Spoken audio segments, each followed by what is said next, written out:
Are we on? Fantastic. Okay. Hello, everyone, and welcome to the second episode of Mousecapades, my darling child homebrew campaign that I've been working on. I am joined today by my lovely players who will go ahead and introduce themselves. Rue, how about we start with you? Hello, I'm Rue, and I play Ayla. I use he, they pronouns, and Ayla uses they, them pronouns. And you can find me on Twitter as @IlanaKnight13. Miranda? Hey, I'm Miranda. I use she, her pronouns, and I play Corum, who is a goat folk, and he uses he, him pronouns. And you can find me on Twitter at mdebenham1. And Ari? Hi, my name is Ari. I use he, him pronouns, and I play Joel, who also uses he, him pronouns. You can find me on Twitter at C_anemone6. Pretty sure that's right. Mhm. And today we are missing our lovely Ivy, who plays Alex, the resident wood elf himbo.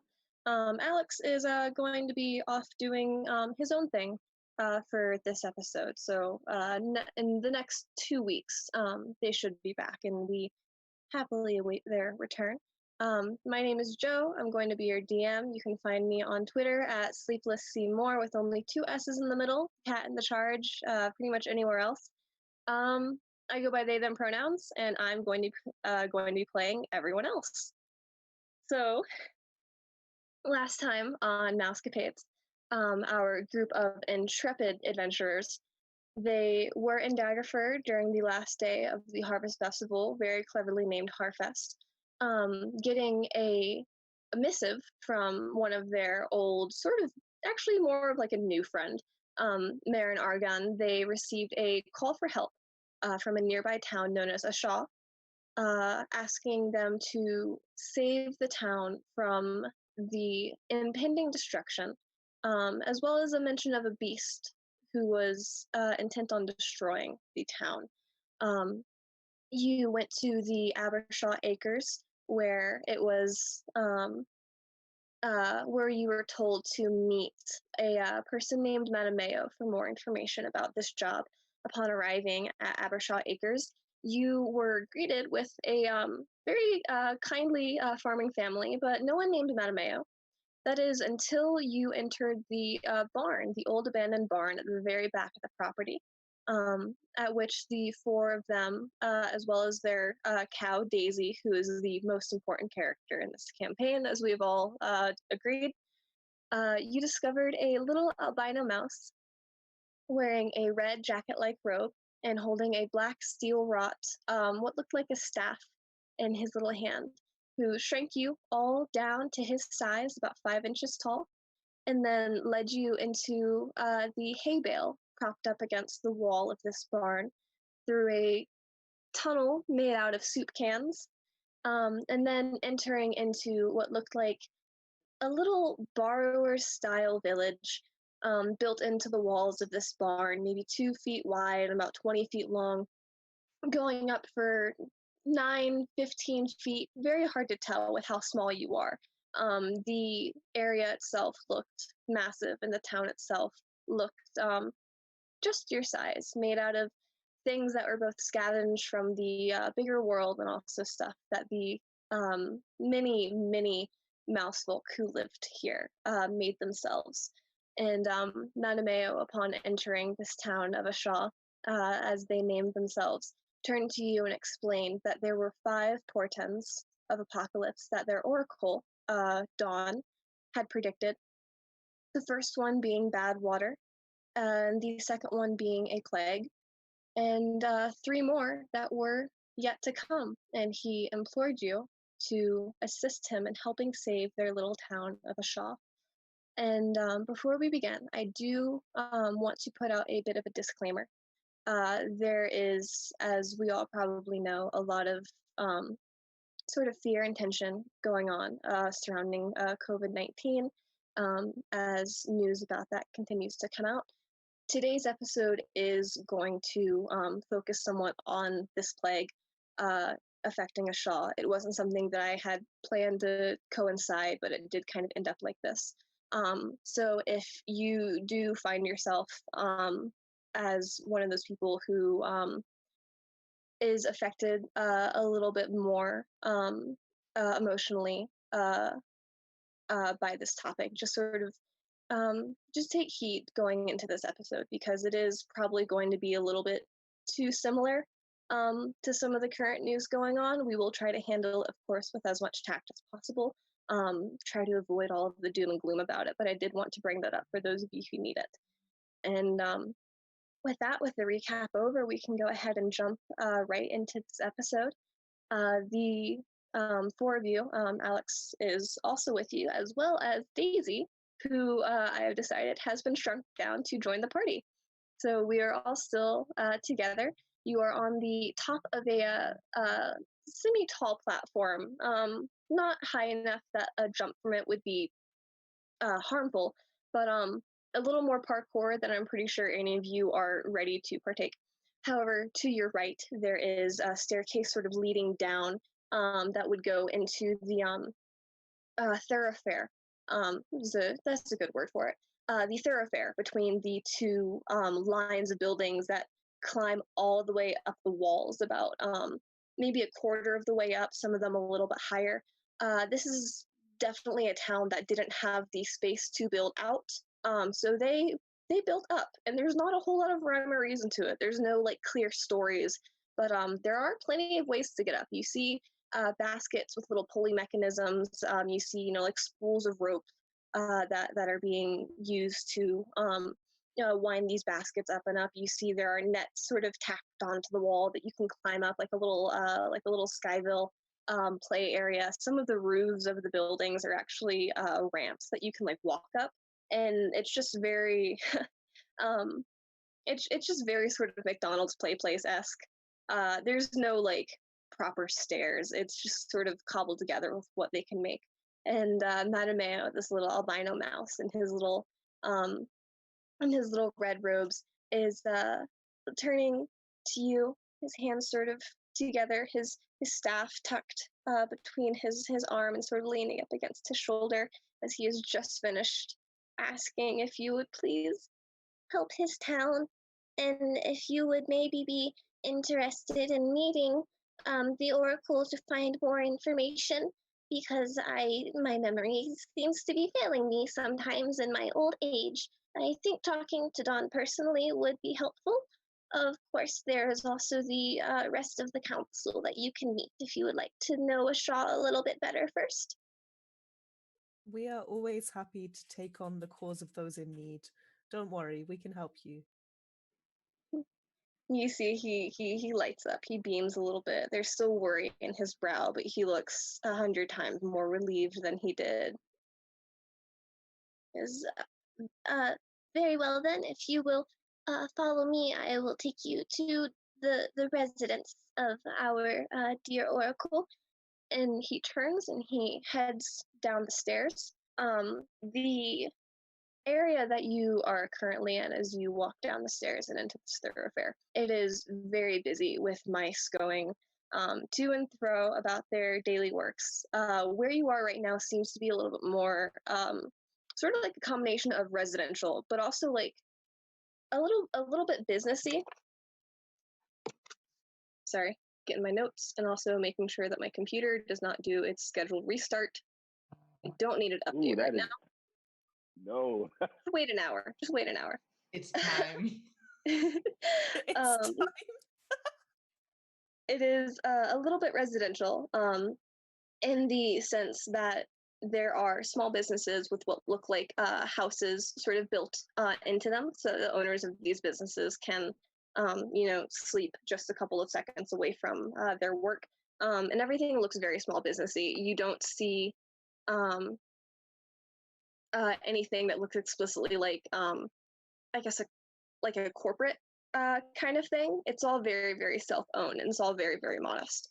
And another thing that you would notice is in this sort of general area, propped up against the wall, there is what looks like a sort of smaller than usual, but still towering high above everything else, a grandfather clock. pressed up against the wall, and it does not look to be functioning. And if you look up at it, the face is clearly prominent. The hour hand is missing. There's only the minute hand on its face, and the pendulum, which is visible in the glass case, is still. It is not moving. Excuse me? Excuse Yes. me, sir, is that a monument of some kind? Madameo, he turns and he sort of looks up at the clock tower and he goes, "Oh, oh yes. That is actually my home. That is where we keep the library as well as my school of magic, and at the top of it is where I live." It's a wizard's tower. Indeed, you Amazing. could call it that. Good job, Matameo. It's very scenic. It looks beautiful. Thank you. It took a great deal of effort getting it in here. How did you get it in here? Yeah, that was what I was going to ask. How is it's near inside of the walls, right? How is that is a little A lot wow. of ropes and a hole that we had to patch up a little bit later. There are many things from the outside world that we have used in our construction here. And he sort of nods upwards towards higher above the tower, but kind of in the same area, more actually towards like the middle of this one length of wall. You can see there is a chandelier, a very small sort of wooden chandelier with 12 candles on it, 11 of which are currently lit, which you also saw when you first came in. He sort of nods towards that. And then a little bit more off into the distance, not very far, but sort of the direction that you're walking towards, there is what looks like a case for a cello or a similar kind of instrument, which is also propped up against the wall. And rather interestingly, above this cello, suspended on ropes of their own with a sort of net stretching from wall to wall across the bottom, kind of like a safety guard, you see elements of a porcelain tea set also suspended.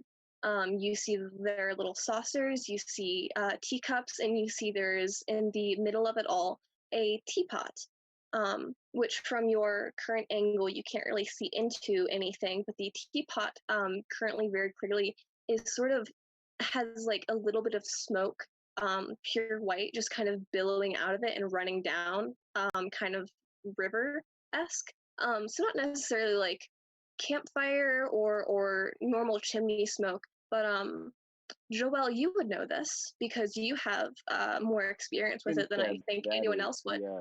That is incense smoke That's pouring incense out of the smoke. spout of this teapot. And this is the direction that you guys are headed Bad bee living there. You walk along the central street of Ashaw, and people take notice of Madameo and the humanoids walking behind him, and they kind of give him a bow, a nod of respect, and sort of make a wide berth, and then regard all of you with a little bit of curiosity mixed with like some fear, just sort of a general uncomfortableness with the unknown. Yes, Miranda. What is their reaction to the tiny cow? They've definitely seen a cow before. They react to it the way that some people react to like seeing a dog in public. Okay. Where it's like, oh, that's definitely an animal. It's very cute. It belongs to someone. I shouldn't go pet it. You see like a couple of kids holding on to like their parents' hands, and they run towards it with their little pink hands out, and then the parents will like pick them up or sort of push them to the other side. Or be like, no, you can't do that. It belongs to them. I like gesture, like, no, it's fine. You can pet her. Her name is Daisy. You are given a side eye by multiple parents as they usher their children away from you and walk a little bit faster. Right. Ari, did you have something? Never mind. Okay. So you continue along, and then you get to the bottom of the cello case. of which there is a little square sort of carved into it, just tall enough for all of you to walk through, very doorway-like. But instead of there actually being a door, there is a curtain hung up in front of it, which is currently pinned to the side so that you can enter into it. And it's wide enough to be like a double door, which is definitely necessary because there is a lot of traffic going in and out of this cello case. You walk inside and you see there is, beyond the crowd of mice that are in here, you can hear there's sort of like two lines set up. People aren't like following the lines very, very well.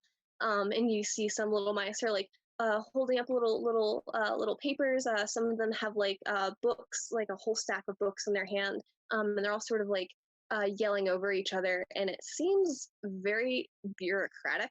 Oddly, you hear them talking about like paying off their mortgage. You hear them talking about how they're trying to find in my notes here. You hear them talking about like land ownership, talking about going to the scrapyard, talking about needing compensation because they were injured lighting a chandelier or something or the other. And at the front of these lines, there is pressed against the wall farthest away from you a desk behind which two mice sit. A little sort of dove gray one and another sort of lighter brown one with a sort of cream-colored underbelly. And they seem to be hurrying as fast as possible, trying to, take care of everyone. And then one figure who you also notice, very sort of grandly with a similar birth around him to Madame Mayo, is a much taller, resplendent, mousy figure. You see that he has sort of a champagne Rex type fur, which means that it's a little bit curly. It's got like a very distinct wave to it. He is wearing sparkly gold and purple robes, and he's got a little hat on his head that looks kind of like a pincushion, but has a sort of band going around it that makes it look like a crown. And his fur at the end of his muzzle has grown out a little bit so that he has like a very long like mustache that curls at the ends. And he has a couple of scrolls in his hands that he is signing something off of like a legal document and then rolling it back up and handing it to a mouse and then handing it to someone else and sort of doing that kind of work. And Madame Mayo heads towards a staircase leading you up further into the cello case, and he passes by this purple and gold figure, and they nod towards each other. And you hear the purple and gold mouse. He says, "Good afternoon, Madame Mayo." Madame Mayo nods as he passes, and he goes, "Prince Selinawe," and continues on, turns and ushers for you to not get lost in the crowd. You make your way up the stairs, and though there are a couple of floors that you pass as this sort of, not spiral, but just like winding, zigzagging up the floors. Couple more floors that you pass with more business sort of going on. And then eventually you reach the very, very top of the cello case. And at the top of it, looking down is nauseating. Though there is a little bit of a fence, a little bit of a guard so that you don't fall or anything. But there is sort of like a rope course, like a rope ladder, suspended horizontally for you to climb across. And it leads you onto one of the saucers. And then there is another smaller rope ladder leading you to another saucer. And then another smaller rope ladder leading you to another saucer. And then another smaller rope ladder leading you to the open, not the spout, but like the top of the porcelain teapot, where the lid is sort of suspended open on its hinge. And now that you are up here and much closer, you can hear what sounds sort of like very gentle humming coming from the inside, a very sort of softer kind of song coming from the inside. And yes. Just a structural question. This is all inside of the cello case, yes? No, you are on top of the cello case now. On top of, okay. Yes. So it's laying down or it's upright against the wall? It's upright against the wall. Okay. The things are like everything makes sense slung. now. Yeah. Mm-hmm. Yep. Okay. I was like, this is not adding up. Okay, now I'm Yeah, the porcelain tea set is suspended between the walls of the right. barn. I thought the tea set was outside. I don't understand how. It is. Yeah, Madameo turns towards you, and you see he is very, very hard trying to not look down, which you are rather high up. You're a good yard up for how small you are. It is intimidating. And he turns towards you and he goes, I do hope that you are good at climbing. We can try. Alar is great at climbing. Yeah, Ayla grins as wide as they can manage. They're like, I happen to love climbing. Well, in that case, Ayla, if you would like to go first, then I can bring up the rear, and if anyone has an unfortunate accident, then I can prevent them from getting hurt. How does that sound? That's That wonderful. sounds perfect. That sounds like a plan. Fantastic. So, Ayla, you go ahead. Ayla will excitedly begin climbing. The moment they saw these rope course things, they were like, "This is where I want to be." Right, and then behind Ayla, what is the marching order? Orem next. Then Okay. Coram and Joelle, and I'll say that Alex will be fourth. Make sure that no one falls, and then Madameo, as he promised, he brings up the rear. Everyone, please make an athletics check. Oh Lord. Oh, is it athletics? Yeesh. That's not bad. I'll say that you can do acrobatics if you want, actually. Oh, nice. Good. Yeah. that gets me a +1 instead of a 0. And that gets me a +1 instead of a -1. Oh my gosh, a 16. So a every little bit counts. Every 20 little bit not counts, natural. bro. Nice. I get a 10. Period. Okay. Questionable. Joelle, what did he get? I got a 17. A 17. I thought you said 3. I was very concerned. No, very, very not that. I was like, you seem chill for having gotten a 3. Very not that. I said 16, but I had a +1. Okay, cool. Selinawe, there's a little, not Selinawe, I don't know why I called you that. Coram, there is a little bit of, you wobble a little bit too hard, and it's a little bit nerve-wracking, but you manage to, keep your center of gravity low when you climb up this ladder, and it shakes and it kind of slows down the group, but you make it from the top of the cello to the saucer, and then to the next saucer, and then finally you, all of you, find yourself at the top of the teapot. Madameo, he joins, and he sort of leans down into the little opening, which you look down and you can see the very, very soft flicker of candlelight. You can see dark, dark purple and maroon blankets all in a very lovely damask sort of piled up against the walls. You see a gold and red and purple rug covering the entire floor. You see not so much a bed, more of kind of a chaise lounge, which is also covered in pillows. And you can see hanging along the walls are plants of every sort of different variation. Some of them a little bit oversized. Their leaves are kind of pressed together. They're not mouse-sized plants. They're just very, very small clippings of normal leaves and flowers and stuff. So cute. This is it. This is the location. Mm-hmm. This is it. Joelle, this seems like a temple, or like the kind of place that you might live. This is definitely something that I would surround myself with. Joel says as he's squishing the pillows, he's like, yeah, this is definitely something I would entertain myself with as well. Coram is nervously shuffling his feet and trying not to get anything dirty.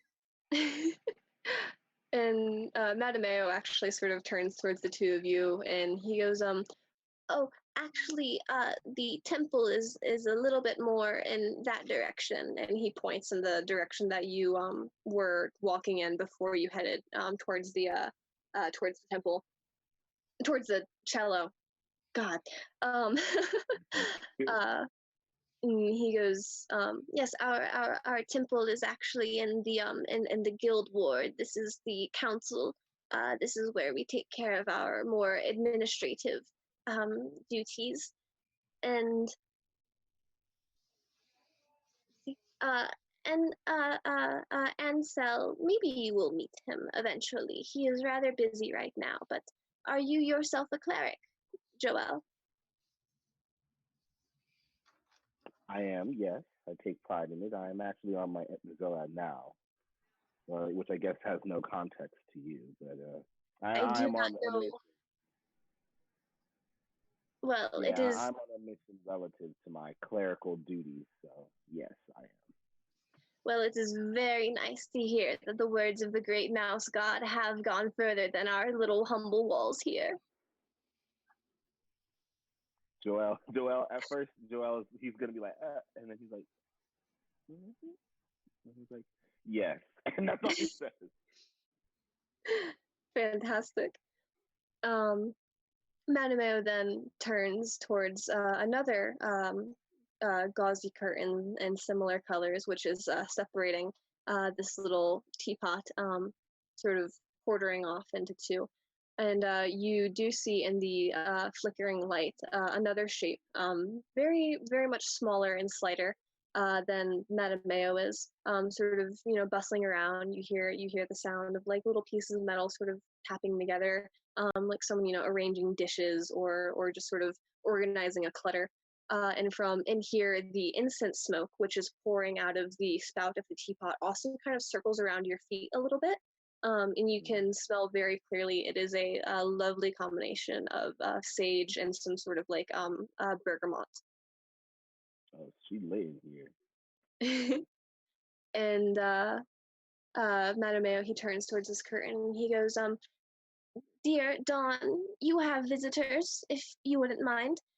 And you hear, just a minute, from the other side. A couple of moments pass. You hear a couple more of clatterings, this time sort of glass rattling together. And the curtain is whisked aside, and you see holding a little platter with a couple of tiny, tiny little glass cups on them, each filled with a sort of tea, you assume it would be. You see a light brown mouse who is white on the chin, all the way down to the belly. If you want to know exactly what kind of mouse she is, as each of them do have a specific little mousy race, you can roll in nature if you would like to do that. And you see she is wearing a very, very long down to the floor and then kind of trailing some powder blue dress and a lighter blue sort of gauzy sash, or sort of like around her arms and shoulders. And then also she has what looks kind of like a cape or maybe an overdress, which is also powder blue with thin black lines running down it. An overdress made out of butterfly wings. Wow. She's giving me kangaroo mouse energy. She is Sounds serving. beautiful. Corum does an awkward bow and then realizes no one else is bowing and just is kind of standing there, very awkward, panicking. And compared to Madameo, she does look very, very small in the sense that she seems extremely young. Sort of telling age with these mice is like difficult, but like her eyes are like very, very large and shiny, and everything about her just seems sort of like bright and new. She also has a little sort of like cap. It's like a little triangle of fabric that sort of just hangs right in front of like her forehead. The point kind of comes right between her eyes, and everything about her is just soft and blue and very ingenue. And she takes a couple of steps forward so that the curtain falls behind her, and she goes, Visitors. I expected. The cow is a surprise. I've only have 5 glasses, I'm sorry, and she uh, holds out the platter towards you for you to take a drink. Well, that's okay. I don't think Daisy drinks tea, but thank you. I can send her outside if that's better. Oh, don't worry, there's plenty of room. Okay. How can I help? Yes, sorry? I rolled a 15 on nature. I want to know what kind of mouse she is. Is that to see? She is a deer mouse. The deer mouse. Okay. Good job, because I rolled a 3. I didn't even bother rolling. Yeah, She is Matameo, so it's pretty. She is serving. She is Matameo, it's living. very easy. He is a albino mice, little white fur and red eyes.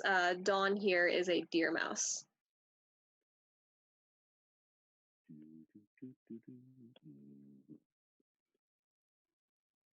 Okay. Yep. That's that. That's what that looks like. That makes sense. She is beautiful. Okay. Usually I apologize. We actually came here because Matameo sent for us. We're adventurers, and we're here to help. Oh, fantastic. I'm so glad to hear that. Well, what all has he told you? That you're being plagued, and specifically that you've had 2 bad portents and you're waiting for 3 more? Yes, well, something has happened to our water supply. I don't know if it's related to the sickness that's been going around, but we've also had a very mysterious illness start to fall upon some of the mice that also live here in Ashaw. And some of the other things that I have seen, I fear, are eventually going to lead to the total destruction of our town. I'm very thankful that you have accepted to help. We have been searching for quite a while. We were hoping that we could have some interference before the first portents came to pass, but unfortunately they are already upon us. Let me find my notes again. Oh dear. She goes, the first one, of course, was the water becoming undrinkable, and then the plague that has taken us. Uh, we I also saw a flood, a war, and then a beast would be the last one that would destroy us. Ooh. Joel thinks to himself, I knew I should have killed that cat. We believe that the beast may have already made some of its first appearances. Our dear captain of the guard, Lady Bailey Bluebell, she claims to have had an encounter with it outside of our walls, but nothing confirmed, only her eyewitness, which, as much as we would love to trust her, of course, it's hard to believe that something like that would appear and not immediately go to decimate everyone else inside of our walls. But she is rather shaken up about the event. I imagine that if there is any other information that you could get on it, you would have to go and ask her. Where would we find her? In the barracks, most likely, on the other side of the walls, at the very farthest north end. How long ago was the water problem and also the plague? When did it start? The water began to turn sour roughly a season ago, and the plague is fairly new. How have you been dealing with the water supply being tainted as of late? Because you've had at least a little bit of time to cope with it, a little bit. So, what is your response? Myself and our dear Ansel, who runs the church, as well as one of his apprentices, we are capable of making a small amount of water each day. which we try to spend most of our magical resources on doing that, and then rationing out as we can. Selinawe, our prince, he is in charge of the markets and distributions. So the distributing of the rations falls more upon him than it does us. We are simply the creators. Perhaps my cow could help. As long as she's fed and watered properly, she will produce milk, enough for a family at least. That's a very lovely idea. I appreciate it. If she does not take up more water than what a single one of our people would, then hopefully it will work. I think it would be a good outcome, but I have only recently started having a cow, and I am not entirely sure about that. Well, I imagine that you would have more knowledge than the rest of us. The only animals that we keep down here are for the guards. Wait, do they ride animals? Yes, we have a lovely mounted cavalry that protects us from the creatures of the Underdark, which occasionally try to make attacks to steal our resources. We have our quill masters, we have our bound masters, and we have our flight masters. How do creatures from the Underdark get up here? How do they get to your town? We imagine that there are tunnels. I am not, of course, on the front lines, so that would be another question for our dear Bailey. If you don't mind my asking, what are the animals that your cavalry ride? We have quills, and we have our bounders, and we have our climbers. Okay, thank you. I just pray to God that none of those are cockroaches. I will instantly die. I am really hoping some of them are squirrels. That would be the cutest thing. That would be the cutest thing. that would be the cutest thing. Joelle kind of like not gestures, but like looks around at how particularly ornate and like specific this area is. You know, like clearly she arranged it to give off this aura. And he asked her, "How did you assemble these pieces or create them? Everything here seems to support a theme and also have superior craftsmanship. Did you create these things? How is this?" I myself did not, but we have very talented stitchers who live here in Shaw who helped me furnish my abode soon after I was allowed to move in here. I very much like these colors. They help the darkness with whenever I predict and see things. I like your outfit. Thank you. A lot. Well, I guess it's up to us now to head out and hear what else she has to say, whatever that girl has to say.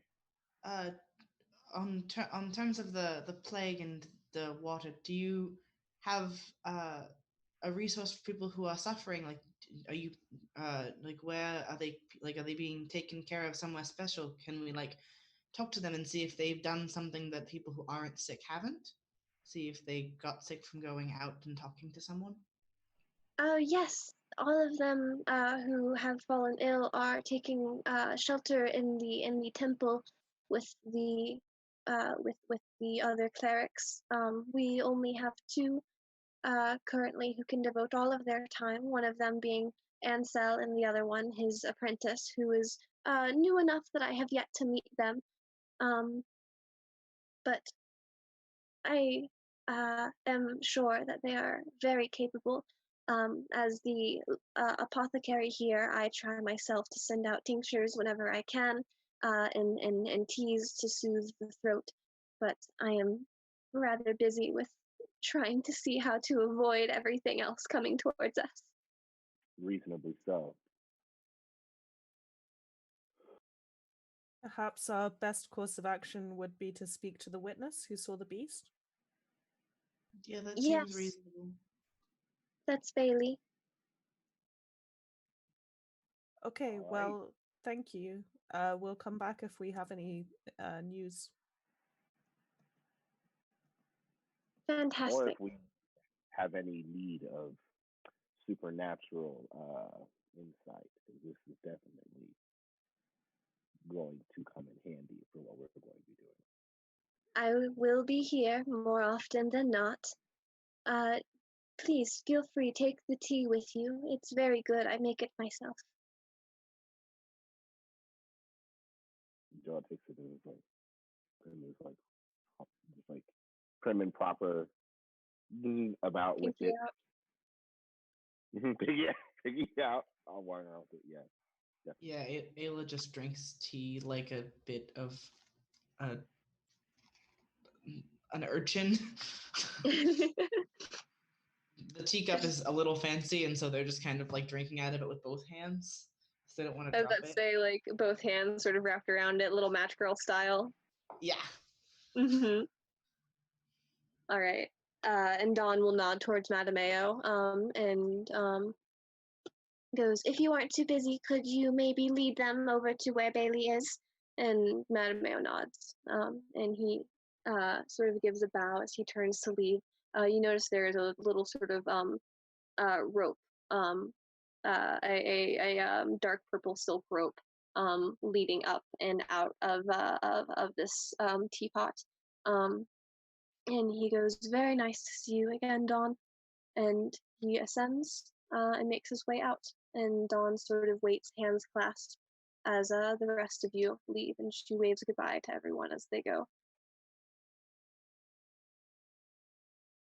Right? You guys descend from this little rope course back onto the top of the cello, making your way down the stairs again, the same hustle and bustle and noise of a strangely official and efficient looking sort of government system that these mice have constructed here. And Madameo leads you back onto the streets, onto the thoroughfare, and you continue on north in the direction that you kept going. At one point, you pass directly underneath the chandelier that is strung up, and you notice that there is a team of mice that have a team of 5 mice that have climbed up the rope that is holding it aloft, and each of them are holding onto what looks like a little lit matchstick and balancing carefully as a team together to light the 12th candle, so that all 12 of them are now lit. And then that all goes on, and you hear sort of like a loud clanging of metal, similar to like a clock tower, going off. And you notice all of the other mice kind of like look and glance up, and they nod, and it is taken into account. The team of mice then begin to descend the strung up chandelier, and everyone returns back to business. Excuse me, Matameo, does that happen all day and all night with the candles?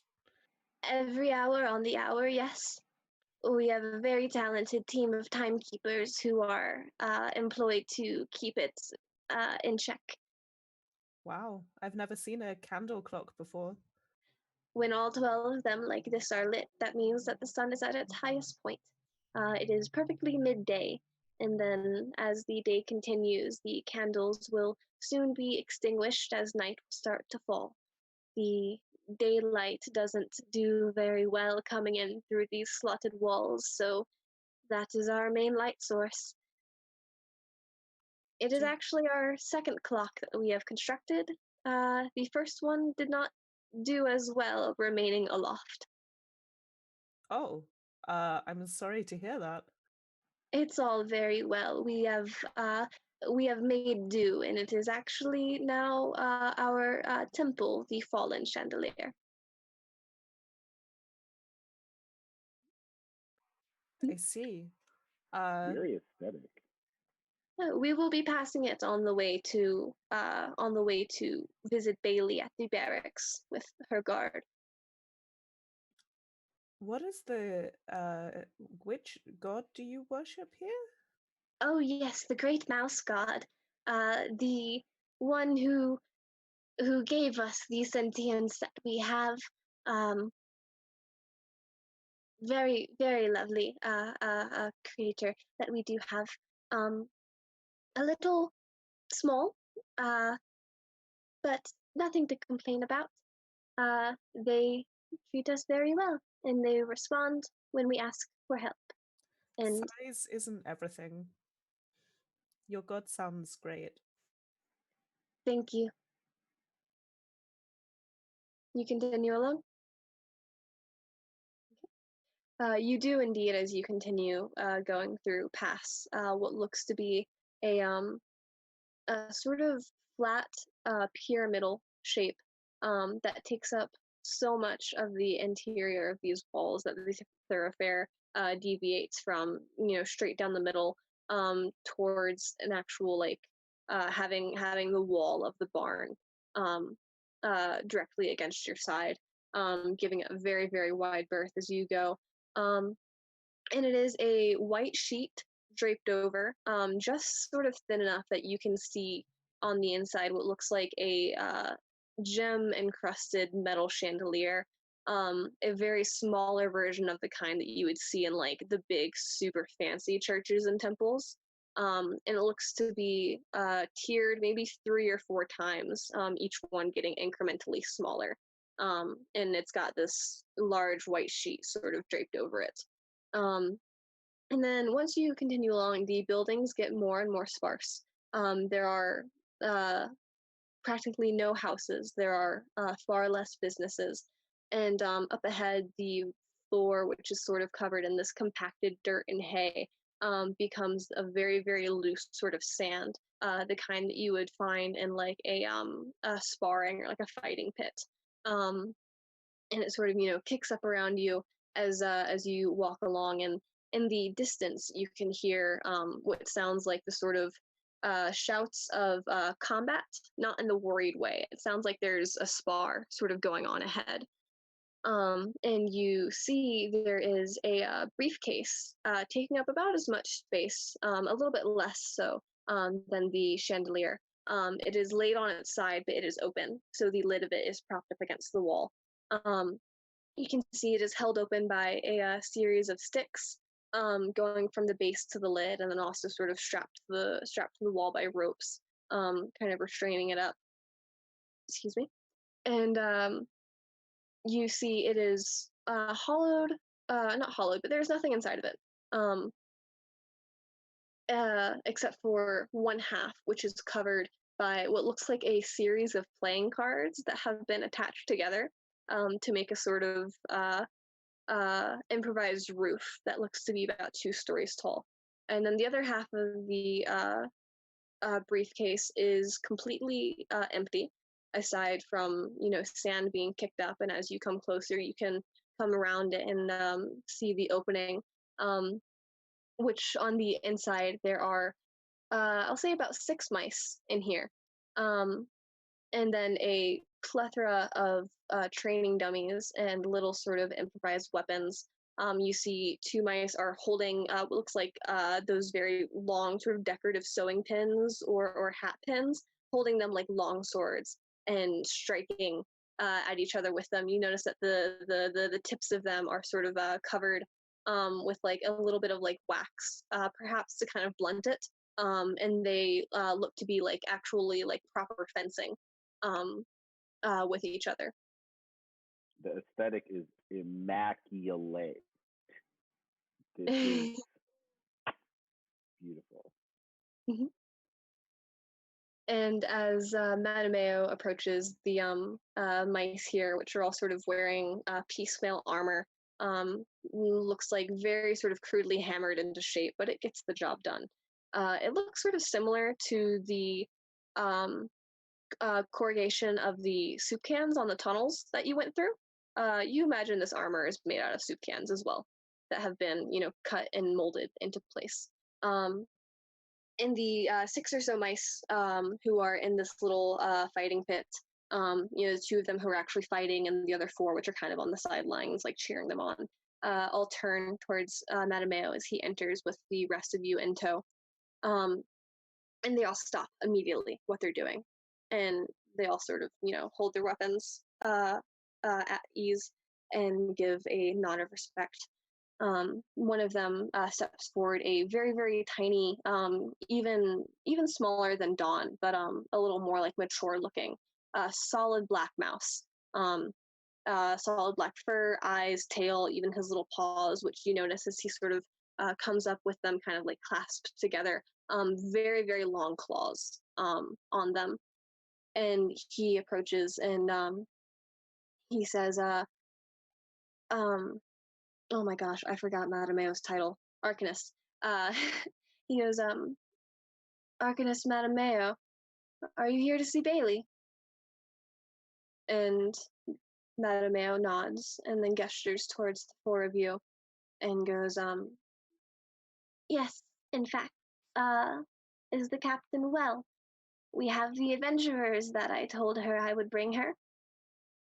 And the little black mouse nods and goes, she's in her quarters. And sort of gives the rest of you a very suspicious sort of glance. He isn't 100% trusting. And he goes, these are the adventurers who are supposed to save our town. Matameo goes, yes, of course. They are very trustworthy. They have this lovely little cow with them. Who couldn't trust a party like this? Her name is Daisy. I'm Coram, and this is Ayla and Joelle. Who do we have the pleasure of meeting? The little black mouse sort of straightens up, rolls his shoulders back. He goes, I am Quillmaster Thorn. It's a pleasure. Pleased to meet you too, Quillmaster Thorn. That sounds like a very important title. It is a pleasure to meet you. I am Okay. I am one of the 3 masters of the guards here. The only one who outranks us is our captain. It is a pleasure to meet me, thank you. Do you run one of the mounted guards? Yes, I am, as the title would imply, of the Quills. We are the shields, the defense for when the creatures of the Underdark try to break our front lines. I asked Dawn, but she didn't know. Do you know where they come from and how they get to you from the Underdark? It's quite far up here, is it not? The Underdark is below us, through tunnels, and then through the sewers that run underground. Horrid creatures who live there. We haven't seen their faces in a good number of weeks, and hopefully it will stay that way. Are you coming? Yes. Yeah. Yes, of course, sorry. I will take you to the captain. Follow me. And Quillmaster Thorn turns on his heel and leads you into the little building, which is made out of these stuck-together playing cards, taking up the other half of the briefcase. When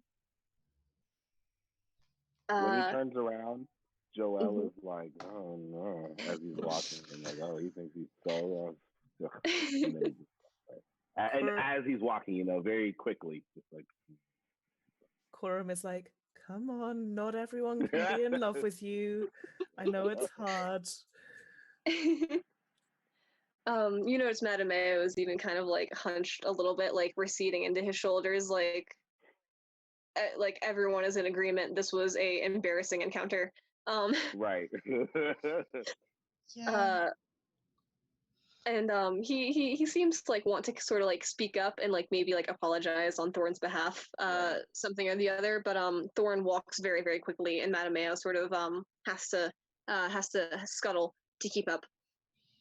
you are led through the card halls of the barracks. You come to find that they are based on the sort of crowded rooms that you pass by in the central hall with a couple of other various mice inside.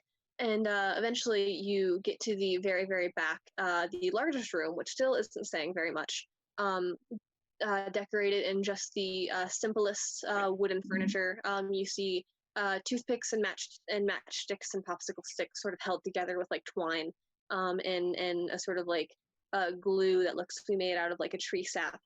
Smells very heavily of pine, which also gives you that impression. And you see sitting on a little stool, which is made out of like a what is it? It's not a thimble. It's a spool for thread. That's what it is. Like a bobbin. And sitting on it as though it were a stool, which for her size it is a very, very short and stout mouse. Very, very short fur, which is sort of crisscrossed with scars that you can see the sort of skin underneath where the fur refuses to grow over the scar tissue. You see sort of short, small, round ears kind of flat against the head with little notches sort of taken out of them. A scar sort of like right below one of the eyes going horizontally. A sort of darker brown mouse with light brown stripes sort of going vertically down her back. And she is holding what looks to be a actually sword-looking sword, fully bladed, not just like a rapier that the sewing pins imitate. But it looks like she actually has like a whole sword, her size, of course, and she is sharpening it with a whetstone. She is not wearing any armor except for a single pauldron on one of her shoulders. And as she sort of like looks up and straightens up a little bit to regard you as you enter, you also notice that her tail ends very, very abruptly. She does not have a full tail like the rest of the mice that you have seen. And you notice when she straightens up, there's a little bit of crookedness sort of to her spine, and you click that and you click the tail. And if you're medicine brained, you think that they might be somehow related. But she sits up looking very gruff. And Thorn, stepping in front of the rest of you, stands at attention and goes, Captain Bluebell, we have visitors for you. And there is a very tense pause as they kind of like stare at each other.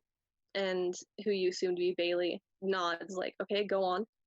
And Thorn continues and goes, they've been briefed by Madame Mayo. I guess they're trustworthy. They're supposed to be the ones who save us.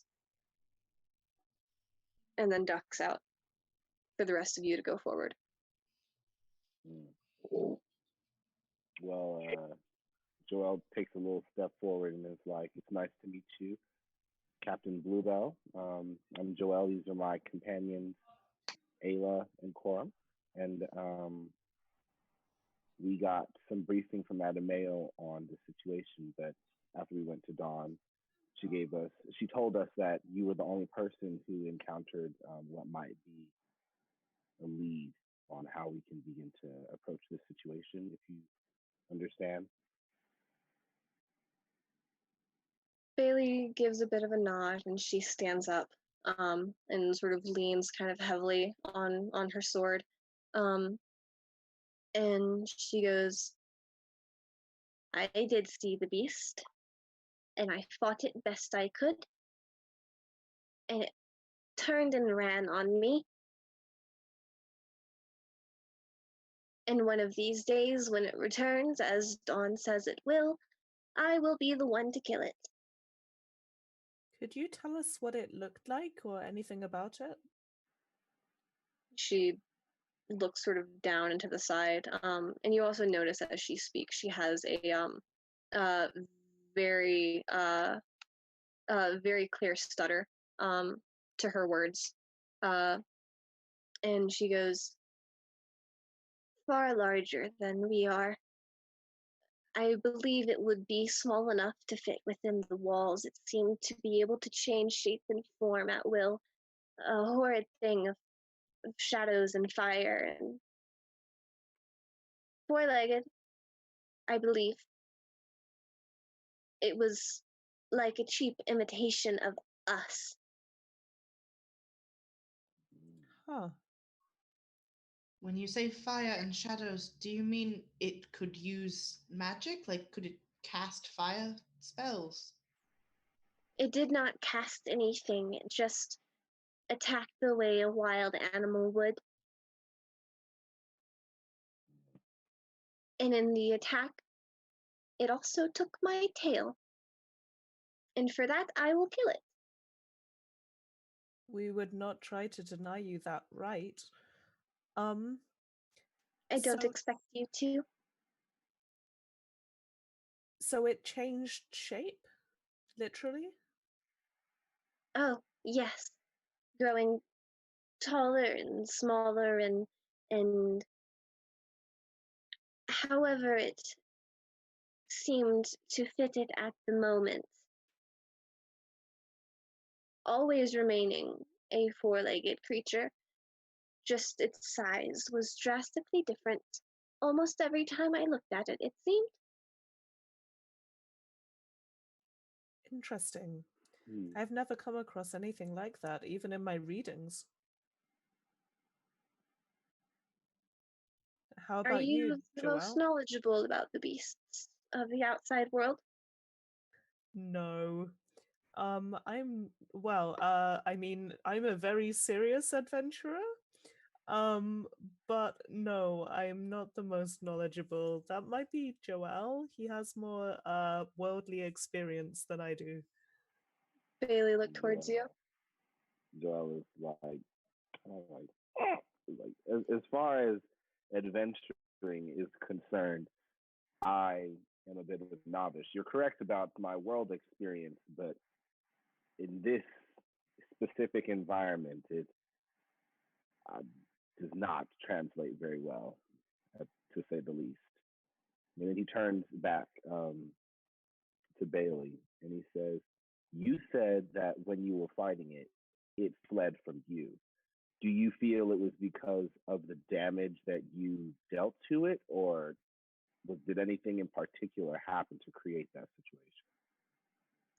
It turned and ran immediately after ripping my tail off, so I only can assume that it was pleased with its trophy. Mm. Where were you when you saw the beast? On the outside, not in the barn or in a shawl, but the grass. I see. And no one else has seen it. No. I was hoping that the rest of my guard, perhaps some of the masters, would have been behind me, but it seemed that it wasn't uh, quite up to their challenge. Isn't that right, Quillmaster Thorn? And she looks towards Thorn, who's standing against the wall, and he goes,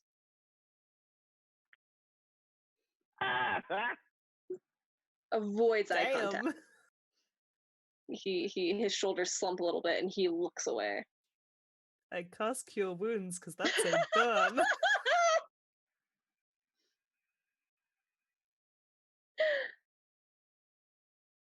Kind of tragic. Child. Anyway, so You said I was talking to Thorn about the creatures from the Underdark. This wasn't anything like any of those that you normally fight. It was something entirely different. Very different, yes. I wouldn't be surprised if it was something of their making. They are mysterious, indeed, but I haven't known any of them to be trained in the arcane ways. Beast, not so much, but there are spellcasters in the Underdark who could create such terrible things if they put their minds to it. Interesting. They do seem to be more beastmasters than anything else, so perhaps if it was something that they tamed, it could have returned to them. Possible. I've heard legends of demons and devils and the like. I do not know exactly what those are, I believe. You say them as you say those words as if they are real. Oh, I've only read about them. I I've see. never seen one. We tell stories, of course, and fairy tales about creatures such as those. No one has seen such a thing. But no one has seen your beast either. It seems like maybe the fairy tales are coming to life. That seems to strike a little bit of realization into her. She definitely takes it as a profound thought to kind of mull over. Could you lead us to where you saw the beast? Perhaps we can find some trace of it. You notice she sort of shrinks back again just a little, and she starts kind of not sort of like closing and opening a fist, but she kind of balls one of her little paws into a fist and keeps sort of putting her thumb on like the inside, and then on the outside again. Or perhaps Quillmaster Thorn could take us. That might be better. The masters know where it is. They can take you. I would rather not go. You must have important business here. Very much so. Yes. And then Joel turns to Thorn and is like, and I know Thorn is going to be very excited to assist us in this, won't he? uh, Serious side eye.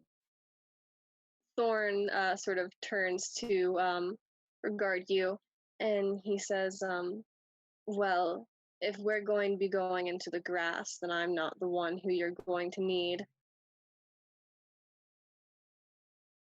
We will go and talk to Ada. She is our bound master. How good are you at riding animals? Proficient at decent. horses. Pretty decent. I think we'll be okay. Surprisingly fine, I would say. Excellent. In that case, riding our bounders should be no problem for you. Right this way, I'll take you to her. And as you begin to exit, Thorn turns back to regard Bailey one last time and gives another sort of nod, not turning to leave until his captain returns the signal. And as you head back over to the inside of this little, card barracks that has been constructed here, you are taken a very short distance down this hallway before you are turned quickly to the right into another room which has a little card placed over it like a doorway. And Thorn raps on it a couple of times with the back of his knuckles. And he goes, Ada, we have some people here for you. There's a beat that passes, and then the card opens, and you see another sort of taller, long-furred, champagne-colored mouse wearing a breastplate made out of the same sort of soup cans as everyone else's armor is. Sort of rubbing her eyes a little bit bleary, like she was woken up from a nap. And she looks down at Thorn, who she is almost twice the height of. And she goes, Thorn, we don't have bound training until tomorrow. Why are you bothering me? And then kind of like glances over his head towards the rest of you. And she goes, I see. Hello. Your arrival was predicted. Yes, that's right. Dawn predicted us, apparently. She did indeed. Of all the things that she has said to come true, this wasn't one of the ones that I was expecting, but it's a pleasant surprise nonetheless. I'm Boundmaster Ada. It's very nice to meet you. I'm Coram. I'm Ayla. And I'm Joel. It's nice to meet you as well. I hope we won't slow you down too much in this process. I hope we didn't wake you too early. I'm sorry. Don't blame yourself. It is. And she looks at Thorn. She goes, "What time is it?" And Thorn kind of like shrugs and thinks about it. He goes, "Midday, I would guess." Oh, yes, they were lighting the candle just as we left the center of town. I thought that I heard that clock chime. It's midday. You've been sleeping for quite a while.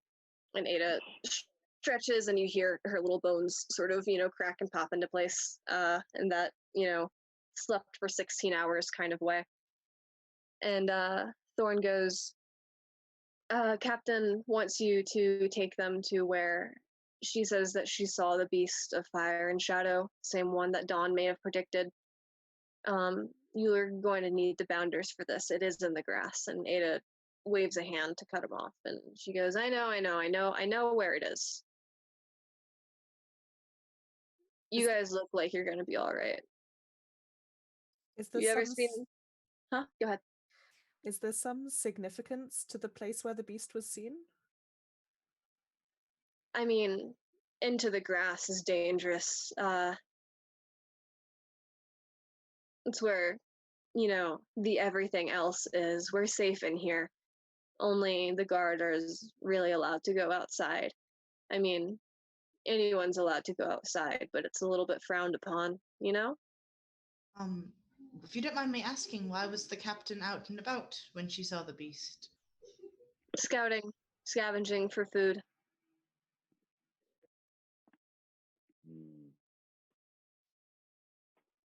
Every other week or so, we try to make our runs to provide for everything that we can't make ourselves in here. Yes, Joel.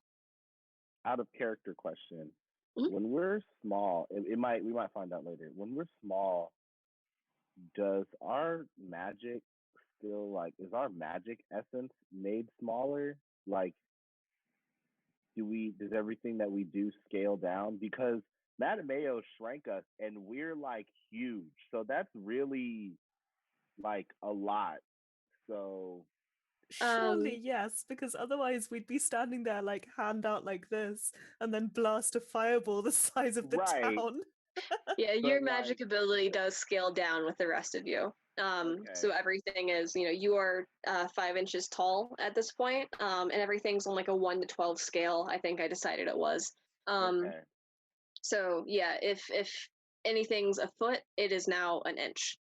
And it remains relative if you're looking at it from a battle map kind of perspective. Yeah. That makes sense.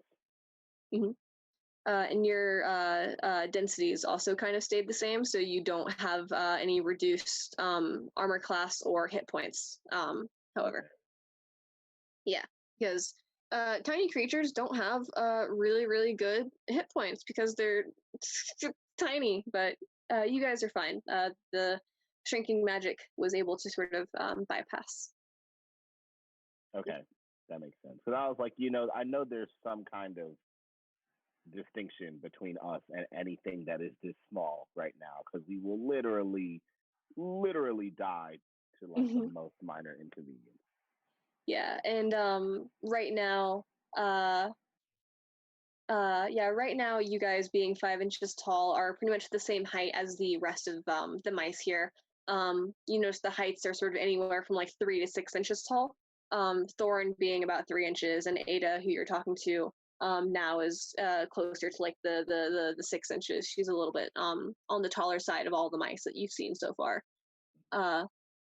So very all very varied in terms of height and first style and colors. It is an extremely diverse little colony of mice living here. And Ada addresses the four of you, kind of waving Thorn away, and she goes, "You're dismissed. You can go take care of the rest of your guard now. You can return to your training. I know it's very important to you." The four of you, have you ever ridden a bounder before? I don't know what one is. Sorry. She squints a little bit, like confused, like you just told her that you've never heard of like a cat. We ride and horses. is different from horses or from the little cow that you have with you there. Bounders are our front lines. They tend to be the best in terms of range as well as speed, as well as getting through the grass. Very, very powerful jump that they have to get through the tall grass. Our stables are right over here. If you will follow me, I'm sure that my personal guards won't mind you taking some of their steeds for an hour or two. They're grasshoppers. Okay. I'm here for that. I'm here for that one. Anyway, stable. All right. Thorn sets off first, heading back out into the fighting pit. You hear him shouting orders to different guards as a couple more sparring matches start up. Ada takes you out of the fighting pit entirely, out of the barracks that is built into this briefcase, and takes you a little bit further north towards where the wall sort of hooks a corner, where you see there is a sort of tall barricade built. You imagine to, protect so that, because it's all open, the sort of insulation ring in this barn, and it only seems to be like this one wall that they've kind of built their civilization into. So at either corner there is a very tall barricade built. And you see there is what looks like an actual miniature, to scale, version of a proper stable here. And it's let me see. Yeah, and it's made out of different kinds of timber and other things. But as far as like looks go, it looks very much like a stable. Kind of large. It takes up a good majority of this area between the walls. And Ada leads you into it, and the smell of sort of farm animals and just kind of like woodland beasts in general is incredibly pungent and apparent in here. The ground, once again, is lined with hay. You can hear sort of the sound of creatures kind of rattling around in their little pens. You can see there's a couple of mice going around in here with like a little stick over their shoulders with a bucket on either side, with like sort of slop like food in one bucket and like some water in the other. And as you enter, the first thing that you see immediately to your right, inside one of the pens, is a reddish-brown squirrel. And You were right. And it's got a little bit in its mouth, and it's got a little harness, and it's got a little saddle high up on its shoulders. And it sort of has a bunch of little seeds in its little paws, and it's kind of like shoveling them into his mouth and eating it. And it looks up at the noise and it stares at you with its huge, vacant black eyes, and then turns away from this momentary distraction and continues eating. And as you walk down, you see on either side of you now, going down this little hallway, more pens with squirrels in them, each of them sort of, in their own individual space. You turn a corner, and instead of squirrels now, which I would say you would have passed by, let me see, you would have passed by 5 squirrels. You turn a corner, and you see in front of you, it's sort of like a T-shaped intersection, the long, pure white fur of a rabbit in this pen. And as you sort of turn left on this T intersection, you can look behind you towards where you could have turned right. There are 5 more pins that look like they're full of hedgehogs. Well, Master. I get it. And Ada is leading you towards the rabbits. Each of them has a little plaque on the pin. Yeah, How big is a rabbit compared to us? Like, are they're these pretty like small rabbits, actually. They're maybe like, let's see. like a dwarf something? Yeah, definitely small in the breed of rabbit. You think if you were like full size, the scale this would sort of be. It's like a really big like ox. And they're all very just sort of like round and taken care of and like oddly sort of cute and fluffy. For like the war animals that they're obviously supposed to be. And each of them have a little plaque on the pin with a name written on them. The first one that you pass is written Ada on it. So you imagine that the rest of the names are the rest of the guards. And the one in the pin labeled Ada does look to be a little bit nicer in its sort of accoutrements and little sort of it is also wearing armor. Like on its legs, on the top of its little paws, and its ears are sort of flattened back against his head, and it's got like a tiny little helmet on. Um, all filigreed as much as possible so that it is like this is the one that is important and in charge. And Ada goes into the pen and gestures to the rest of you to follow. And on the back there is a little door that's kind of hidden in the wall of the stable, and she nudges it open and takes the reins, the bridle that is also attached to this rabbit, and takes a little saddle off of the walls and sort of hooks it around the legs and under the chest of it, and pushes against this door, which you see as daylight spills in, leads directly to the outside of the barn. You see long, beautiful green grass start to sort of poke in, and Ada turns towards the rest of you and goes, "Well, who wants to try first?" Before we do, would I be able to leave Daisy here? That's my cow. I just don't want her to be in any danger from shape-changing, shadow, fire-breathing monsters. I believe we have room. That shouldn't be a problem. Thank you. She's very good, I promise. She does seem very well behaved. I think Ayla should go first. That sounds like a good idea. I'm perfectly fine going first.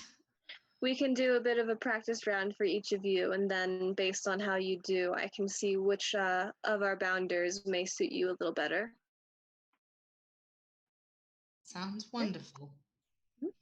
And she heads through this little doorway into the outside, leading this rabbit, this bounder, behind her. And as the rest of you filter out into the midday sun directly overhead, beaming down on you, we are going to take our break. We will be back in about 15 minutes or so. And then we will have roughly another hour and a half to continue, as each of our streams are 3 hours long.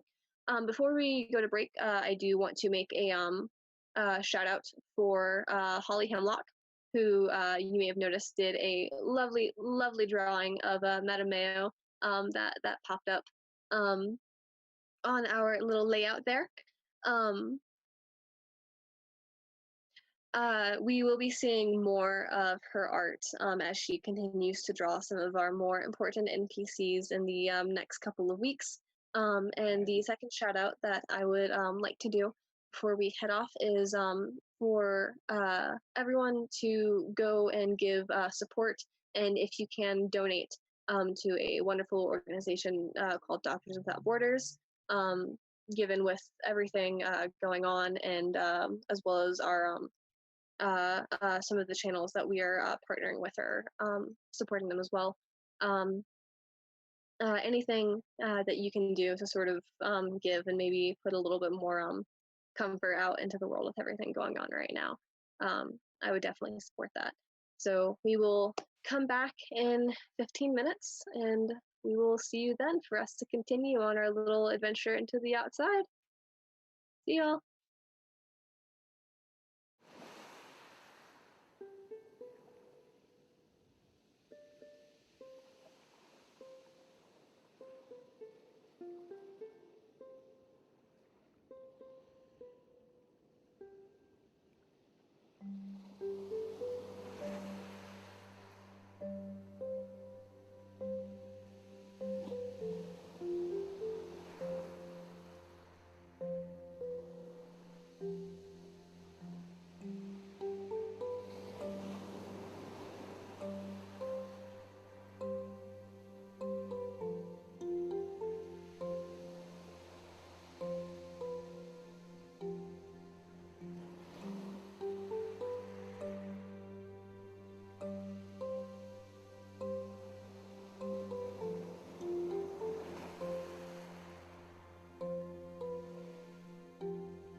my god.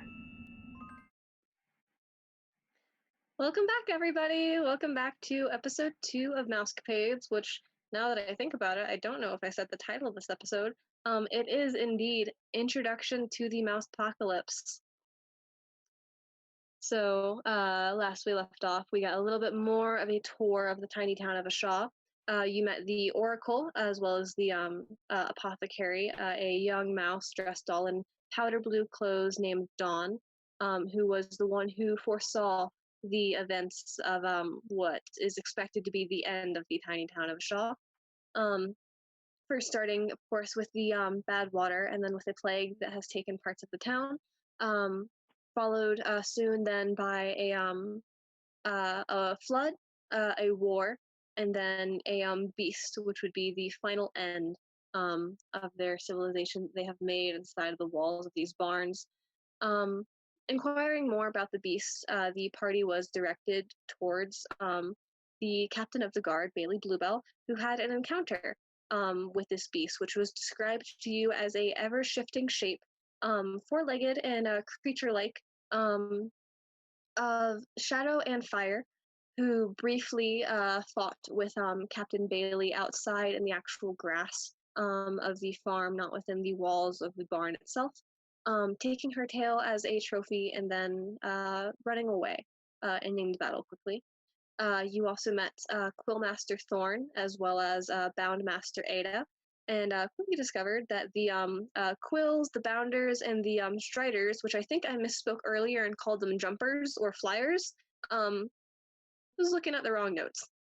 There are quills, bounders, and striders, which you quickly found out were actually indeed hedgehogs, rabbits, and squirrels as part of the mounts for these guards.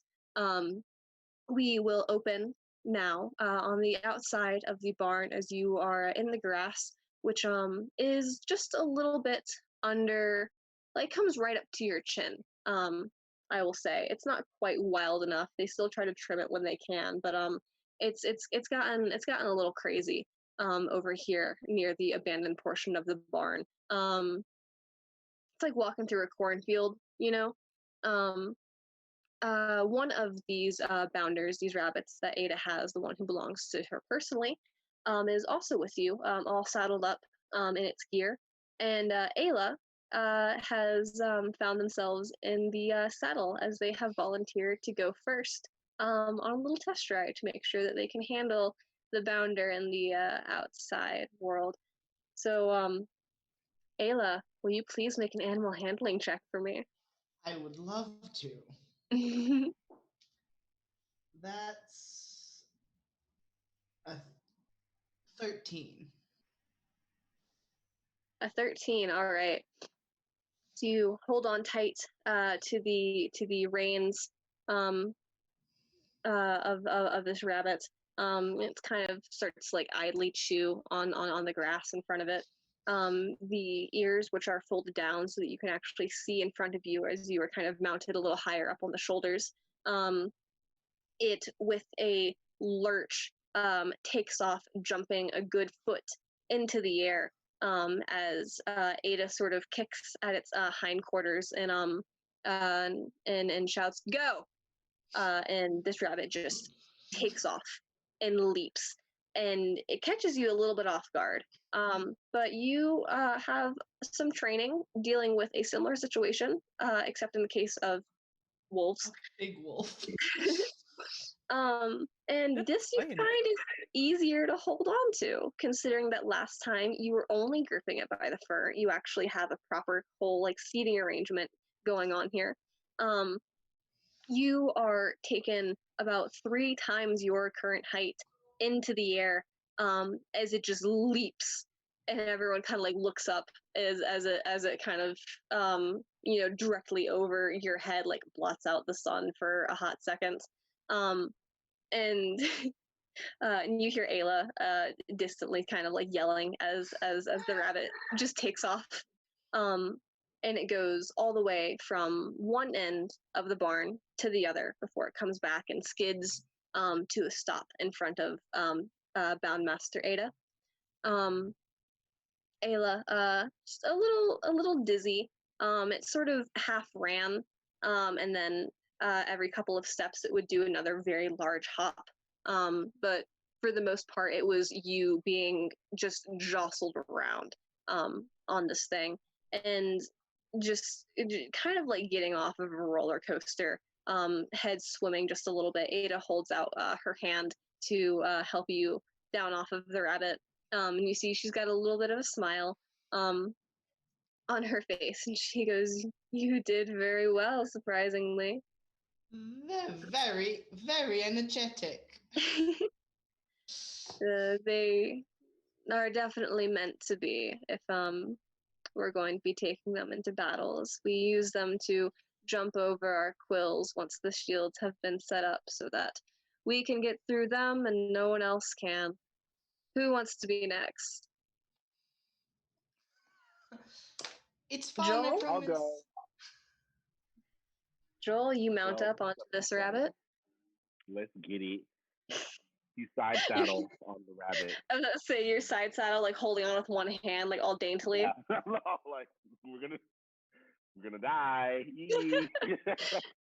Make an animal handling check. Animal handling. I think that's a wisdom check, so hopefully I think so too. you're I think good. I have some stuff in it. Yeah, Mhm. +3. Come on, it's Christmas. Please do something good. Okay, good. 17.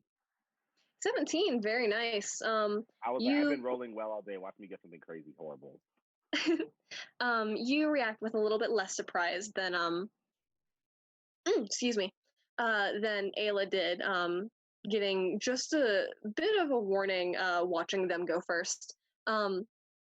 You are nearly again pulled out of your seat as the rabbit takes off, jumping and then doing like a little bit of sort of like a skip, like a chassé, and then leaping again. Each time going a full foot, almost more into the air, kind of more leaping forward, really, than just sort of like jumping like over hurdles to get height. Regardless, it is very impressive, very very powerful creature for how soft and round and fluffy it looks. And you do manage to hold on all the way down as it goes from one end of the barn to the other, and then stops again in front of Ada. She holds out her hand to its little twitchy pink nose, and Ada holds out a hand for you to step down as well, Joelle. And she nods, and her smile's kind of like getting a little bigger. You see a little bit of sort of like nostalgia behind her eyes. And she goes, very good indeed. Coram, I believe that you're the last one here. I mean, do I really have to? I It's can. fun. It looks like I might die. Unfortunately, if we're going to be going into the grass, the bounders are required as your supervisor for the time being. If you ever want to sneak off on your own, then you can just walk. Okay. But while you're with me for your safety, I will require this of you. All right. Coram will very reluctantly and like carefully climb onto a rabbit, looking like he is scared to actual death. Yep, and you climb on, you hold on to these reins so hard that your little knuckles turn white. And Ada kicks it again in the hindquarters and shouts, "Go!" Make an animal handling check. I will also say during this time, Alex has left to join the sparring match going on back at the barracks. So it is just the three of you currently. Alex heard that there was sparring going on and was like, I could beat these guys into the ground. Let me join. I get a Very 15 on my appropriate. check. A 15? Nice. You actually do. You actually do a lot better than you expect that you do. You nearly slip right off the saddle as it takes its first leap, but you are holding on to the reins just tight enough, not a single bit of slack in your grip to sort of pull yourself up, holding on with your arms more so than like your legs, sort of sort of just like holding onto the saddle the best that you can, rather than exactly like sitting on it. And you make it, yeah. You can probably hear Quorum like screaming all the way down the barn and all the way back again. Yep. Like, "Ah!" You have a lovely Doppler effect going on. I like to imagine that when he is surprised by the initial jump, he kind of like bleats like a goat and then starts screaming. Yeah. Yes. Absolutely. So yes, Quorum takes off, and there is just kind of like meh, and then high pitched shrieking as he makes it from one end of the barn to the other, coming back to a stop next to Ada. Little on the dizzy side, but you have even surprised yourself, Quorum, with how well that you handled that. And Ada sort of holds out both hands to you to help you off of the bounder. That was great. Can I go again? Wow. Absolutely, you can. I mean, not right now, but at some point. Oh, Told you it well, was fun. if we're going to the spot where Captain fought this mysterious beast, then it will indeed be right now. This was a bit of training practice for you. It's on the other side of the barn. Stay here. I'll get you some mounts of your own. And you you. are left for just a couple of minutes as Ada ducks back inside, leaving her own mount with the three of you. If there's anything that you would like to talk about in this moment, please go ahead. What Go the off, hell? Corum. That was fired. I did not expect that from you. I did not expect that from me either. Oh my goodness. Very well. That was like it was like this one time I went to this place where you could like go down this big slide in a boat, and I screamed all the way down, and there was a splash at the bottom and my horns got all wet. It was a school trip, and that it was like that. You did a very good job. Maybe I could be a bound master. I do wonder how unwieldy this is going to be in a practical context. I mean, I see the tactical use of having a mount that can reposition very drastically and then still have mobility. But this is a little outlandish. This is a little unconventional. We'll see how this works out. Do you think that if you're riding the squirrels that they climb trees? Ooh, Maybe. probably. That sounds I hope even so. worse. This is gonna be kind of crazy. It'll be fun though. What won't be fun is dealing with this thing. Is this a demon? This kind of sounds like a demon. A beast of shadow and fire sounds a lot. I've never Sounds like heard of such a whole lot. thing. Also, what was up with Thorn? I haven't met someone that unfriendly since my math teacher. Some people just don't like strangers, maybe. Maybe. We'll live. I suppose Everyone if we're else... the only not mice he's ever seen, he might be confused. Well, maybe we're not the only not mice he's ever seen. Madameo does seem pretty competent at shrinking people, so maybe That's other true. things. I just hope that we can actually do this. Like we can actually make this happen reasonably, you know? Not that I think we'll fail, but I hope that this is something. Do you think we feasible. have to solve the plagues in the order they happen, or can we solve them in any order? Probably in any order, right? Probably. It's going to be really hard to fix certain things. Yeah, I'm not sure how to fix the actual plague one, but if a flood is coming, we could feasibly stop that before it happens, maybe.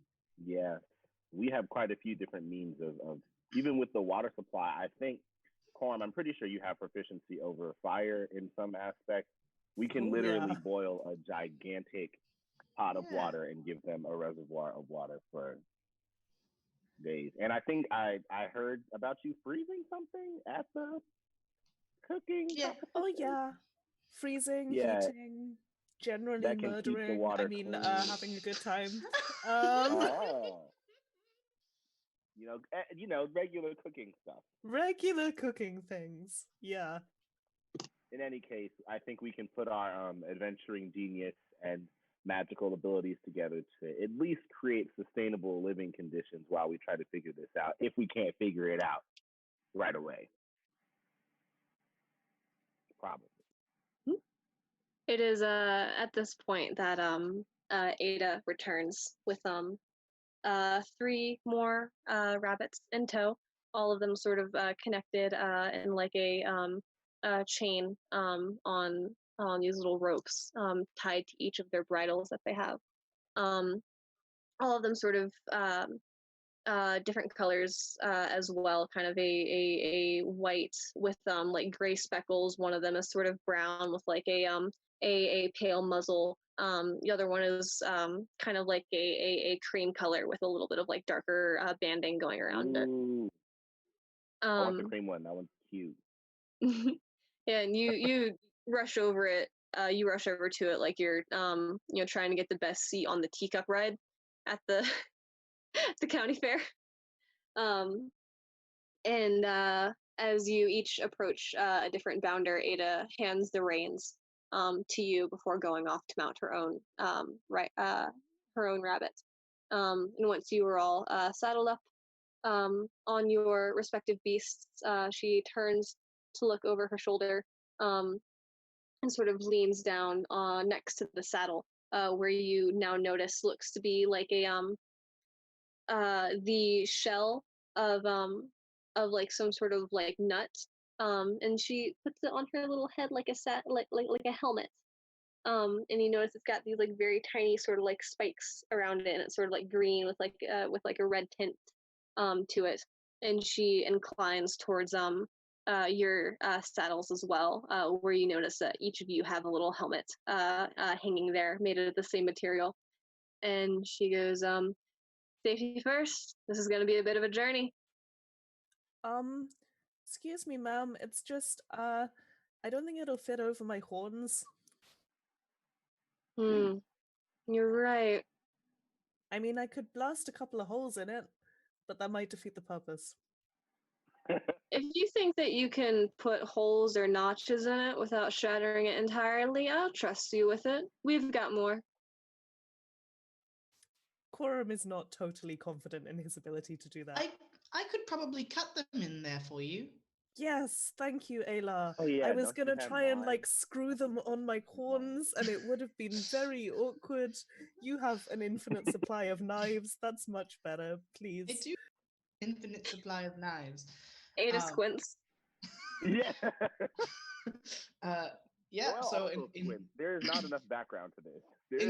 In front of everyone who only Corum has seen, Ayla will summon one of their like turquoise glassy knives from seemingly nowhere, and then take the helmet from Corum and carve 2 holes into it. Thank you. I love it. I won't even make you roll for it. You're great with knives. Very creative use of your soul knives. I am here for it. So yeah, Corum, you kind of have to like angle it a little weird, and it's kind of like askew on the top of your head, but you feel safe and protected here. And with that, Ada pushes her heels into the hindquarters of her bounder, and it takes off in the same direction that all of you went the first time, except when it reaches the corner of the barn, it does not turn back. Instead, it rounds the corner, and do the rest of you follow? Fantastic. All of you make animal handling checks with advantage. 19. Nice. 14. I literally got a 1. Ari. With advantage? No, I'm not. This is the first one I've ever rolled in my life. I'm going again. I got a 1 again.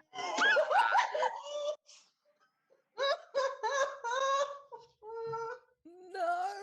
Earlier I said I was like, I've been rolling really well today. Something's gonna happen. Rest in Oh. pieces. I literally, I can't believe Joel just died. Joel just died. Joel literally just died. Like, that's so tragic. F in the chat for Joel, everyone. Go ahead and pay your respects to our fallen cleric friend. What the heck? Wow. Okay. Wow. That's literally wow. Okay. I'm All so right. offended right now. At RN Jesus. Ayla, what did you get again? A 14? I got a 19. You got a 19. Was that Quorum who got the 14? Okay. So just like last time, Quorum, you think that this is just how it's gonna go. With the first leap taking you off guard, and you ended up kind of like holding on to the saddle like more with your knees and like holding on to the reins as tight as possible, hunkering down kind of into the fur of the rabbit. You trust it knows where it's going. You don't need to steer it. I would not Ayla, presume to steer something like this. Ayla flawlessly, as last time. You were expecting it now. And it is actually rather fun having, the wind sort of rip through your hair, and kind of buff it against your skin with the sun high overhead and Ada a little bit in front of you. A couple of seconds after the first 3 of you take off, there is this kind of like, whoop!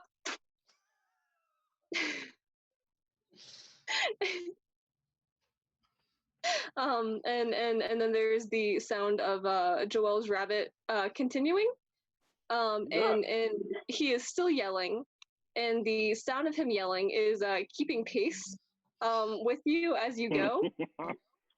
And when you sort of turn around to be like, what's that noise?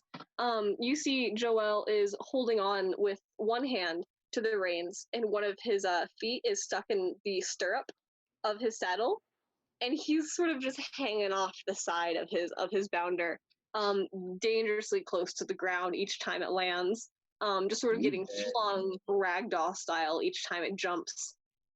I yell like, Ada, Joel fell off, we gotta stop. We're leaving our life.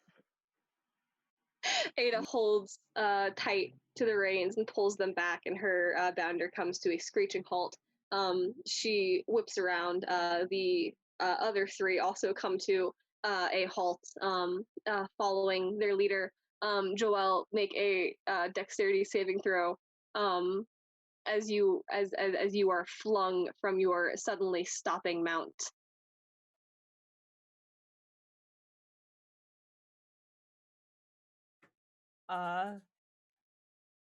So Joel is on the floor? What'd you get, Joel? I got a 1. You got a 1? Can we help him in any way? Oh no.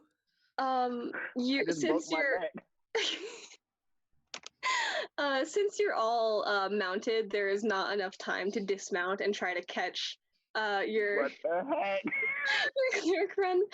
Joel, luckily you are freed from the stirrup that you were caught in as you were launched forward a couple of inches, and just like thank God for this helmet that you've got on, because you tumble ass over tea kettle, and you take 2 points of bludgeoning damage. Oh my goodness!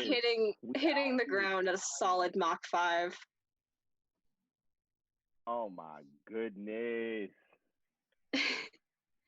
And you see Ada sort of throws. This is all my bad luck for the rest of this campaign right here. I'm taking it now. That all of your carefully crafted, coolest kid in school aesthetic going on, you just got put right back down to the bottom. Literally, it is gone. It just literally does not exist. At least it was Like in a non-lethal situation. True. I guess. Your saving grace is that you do seem to be with some very forgiving people. I'm sure that they're not going to subtract as many cool points as some of your fellow churchgoers may have done so. It would have been like, you're lame now. Right. You can see it in your head. Heart Order Volca just holding up like a 1 on a piece of poster board and shaking her head. Like, wow. Yeah. And I'm just like, I'm all right. I get up, like the facade is gone. The facade that has been here this whole time, where like normally I would just get up and pretend that didn't happen, like it's gone. I'm literally just sitting there like, dang, I really did. Joelle, no. Joelle, are you okay? That looked painful. I get All up. right. And I'm like in that, that Family Guy dance where like when they land on the ground and they're like they're bent up because they died. Yeah. That's me. That's me. And I get up and I'm like, I'm like, re-caress my limbs. I comically have a cast on now. I'm like, I think I'm okay. I don't know. I think I'll make it. Do you need healing? And I think about it. And I'm like, actually, I do still have those potions from that lady that we went to. That's So true. it might be best for us to save our natural resources, in case something happened and we didn't have the ability to use those things. So Yeah. and I'm gonna just a little bit of. How many do I have? Oh, I wrote it down. I hope you wrote it down because I didn't. I did. I remember Cool. because I couldn't write, so I sent it to myself in a Discord.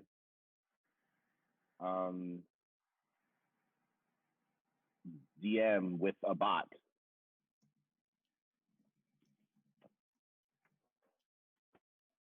I know this time I did write it down. LOL. Cool. Dang, do I have to drink all of it for 2 points? That's stupid. Ari, I'm gonna tell you this as your friend and as your DM. Don't drink your healing potions right now. No. I'm not gonna do that. I was like, Okay. literally like, I thought I might have had more, and I was like, that would definitely make it worth it, but I don't. It's That's not. stupid. It's not worth it. No. They're so I'm just expensive. I'll just suffer through it. Oh. You have just the worst bruise like on your hip and on your ribs. It's my hip. Yeah, your ego took a bigger blow than anything else. So we'll be all right. Yeah, Ada kind of has one leg sort of over her saddle, sort of prepared to like dismount if she needs to. Looking back at you, and she's like, "Do we need to take you to Encel?"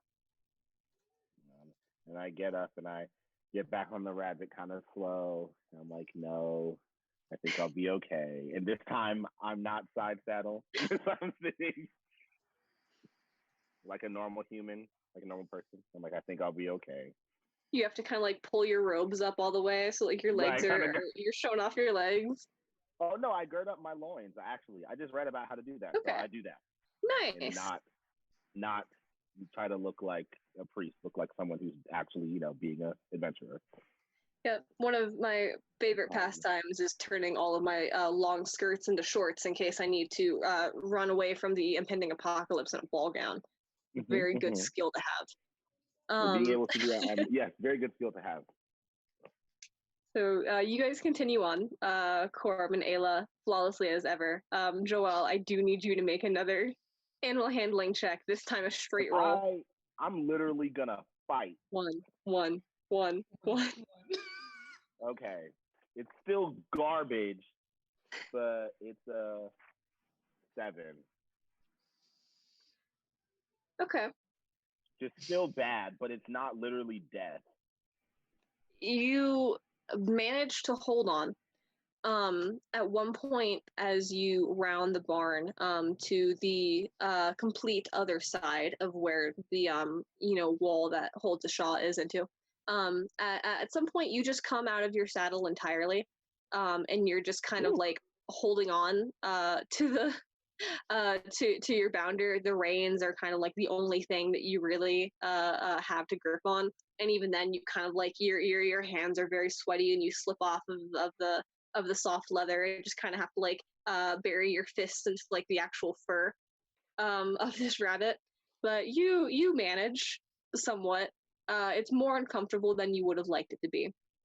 But eventually, you do all arrive at a location where the grass does seem to be a little bit.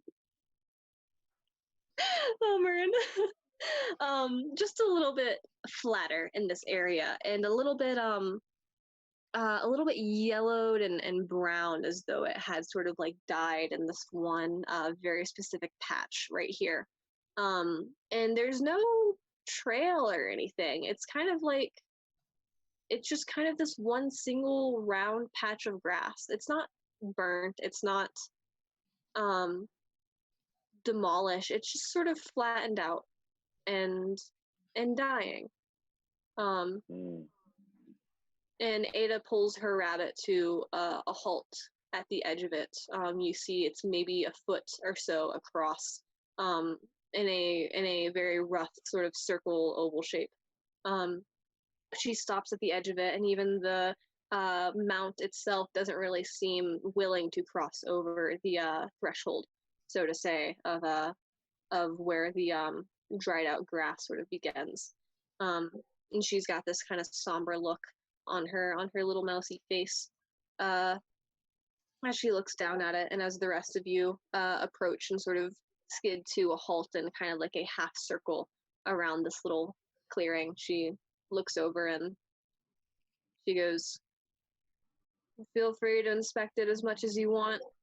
The only information that I know is what the captain has told me, so I can try to answer your questions best I can. Honestly, you're probably going to get a little bit more out of me and the other masters than you are out of her after her first explanation. Doesn't seem very willing to continue talking about it." Makes sense. It's something that she's working through. She's not going to show weakness, of course, but it happened. Don't tell her I showed her pity. She will kill me. You got out. Understood. Fair enough. I'll stay on my mount. I'm not going to step into the grass, but feel free to do whatever you would like. I'll be here. Joelle dismounts and walks over to the the area. Regirds his loins. This is going to be his look now, looking like a good normal desert traveler. And of course. I would like to do well, I'm gonna do a few checks. First, I'll do insight, just as a general one, to see if there's anything that I can intuit about what's going on, from the shape of the patch on the ground, just everything about the situation. Okay, go ahead and roll insight then. I got a 17. Nice. It does look, there is a clear barrier between the, dead grass and the healthy, if somewhat overgrown grass. So unnatural is the first thing that pops into your head. This is what looks like happens when a lawn hasn't been like watered in a very long time. But Abershaw Acres being where it is, weather-wise, there should be at least enough rain that even in fall, which is more of like a drier season, shouldn't have done this. So you can tell immediately that this is an unnatural sort of decay going on in this area. Okay. And then I'll do, based on that and the fact that it is a shape-shifting monster of fire and shadow that we kind of have insinuated is a demon, I'm going to try to do well, actually, I'll just explain what you just told me. I'll explain that to Coram. Okay. Because Coram probably has a better understanding of Arcana than I do. So Oh, I would not be so sure. But okay. Well, I'll explain it to everyone because it's relevant. The Yeah, way you can that this relate to ground the is group. patterned, yeah, the way that the discoloration on this ground is patterned, and just based off of where we are, this is clearly unnatural. I mean, it has to have come from whatever this monster is, and it's not really a time-based thing. It's something that happened to this place specifically. Do you think any of you Yeah. guys have any insight on how that could have worked? Can I make an investigation check? Of course. What are you looking to investigate? I want to see if there's any sign of like other things that have been here. So like if I can see like footprints or like tracks of the monster that the captain saw. Okay, go ahead. Can we help him look and add to it? Yeah, if you want to help him, then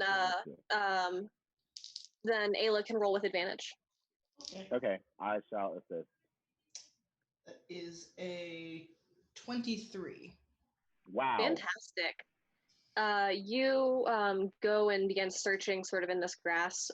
You notice that the flatness of it is not just because it is dead, but it has been sort of trampled down. Interestingly, you can see sort of a path where like a mouse-sized creature like your size would cut through the grass. The size, the scale that Bailey described this creature to be at, you don't see any footprints or markings through the grass that would match it. This area that's sort of been trampled and killed down here looks to be just big enough to maybe fit like a close quarters battle inside of it, which does track with what Bailey said. Searching through the grass itself, you find two things of interest. One of which is a sort of small, quick splatter of long dried blood in the grass. And also, sort of mixed in with the dirt and a little bit hard to see unless you're like right up on it.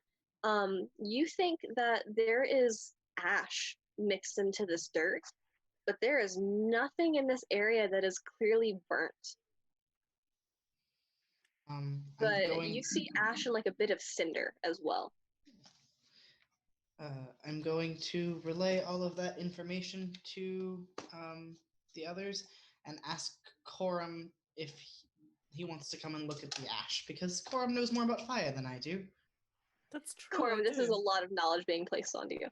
Yes. You can probably just do a nature and arcana check back to back, and just based off of the knowledge that we have, we can triangulate something. Also, Joelle would like to point out, she literally meant fire. Like, I kind of thought it was some sort of representation of how the thing moved or existed, but no, there was like literally fire here. Actual fire.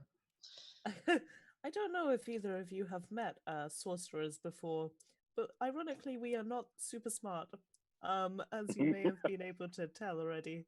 But I will certainly give it a shot. Can I have a look at the ash and make an arcana check, maybe? Absolutely, go ahead. Look at us putting our brains together. This is what PBS kids television shows taught us how to do. If anyone else is proficient in Arcana, you can help Coram. Literally, I'm not. I have a 2, but I'm not proficient in it. It's okay. I got a 17. Very nice. As someone who is skilled in fire magic and knows it rather well, you can tell rather quickly that the just sort of looking at the texture of the ash, the sort of like efficiency, there's no kind of like wavering to it. The way that like a natural campfire or a candle would burn something. Magical fire is what burnt this. And again, weirdly, there's nothing around you that's burnt. It's just the remains of something that was indeed burnt. And that's what you would get from it with Arcana.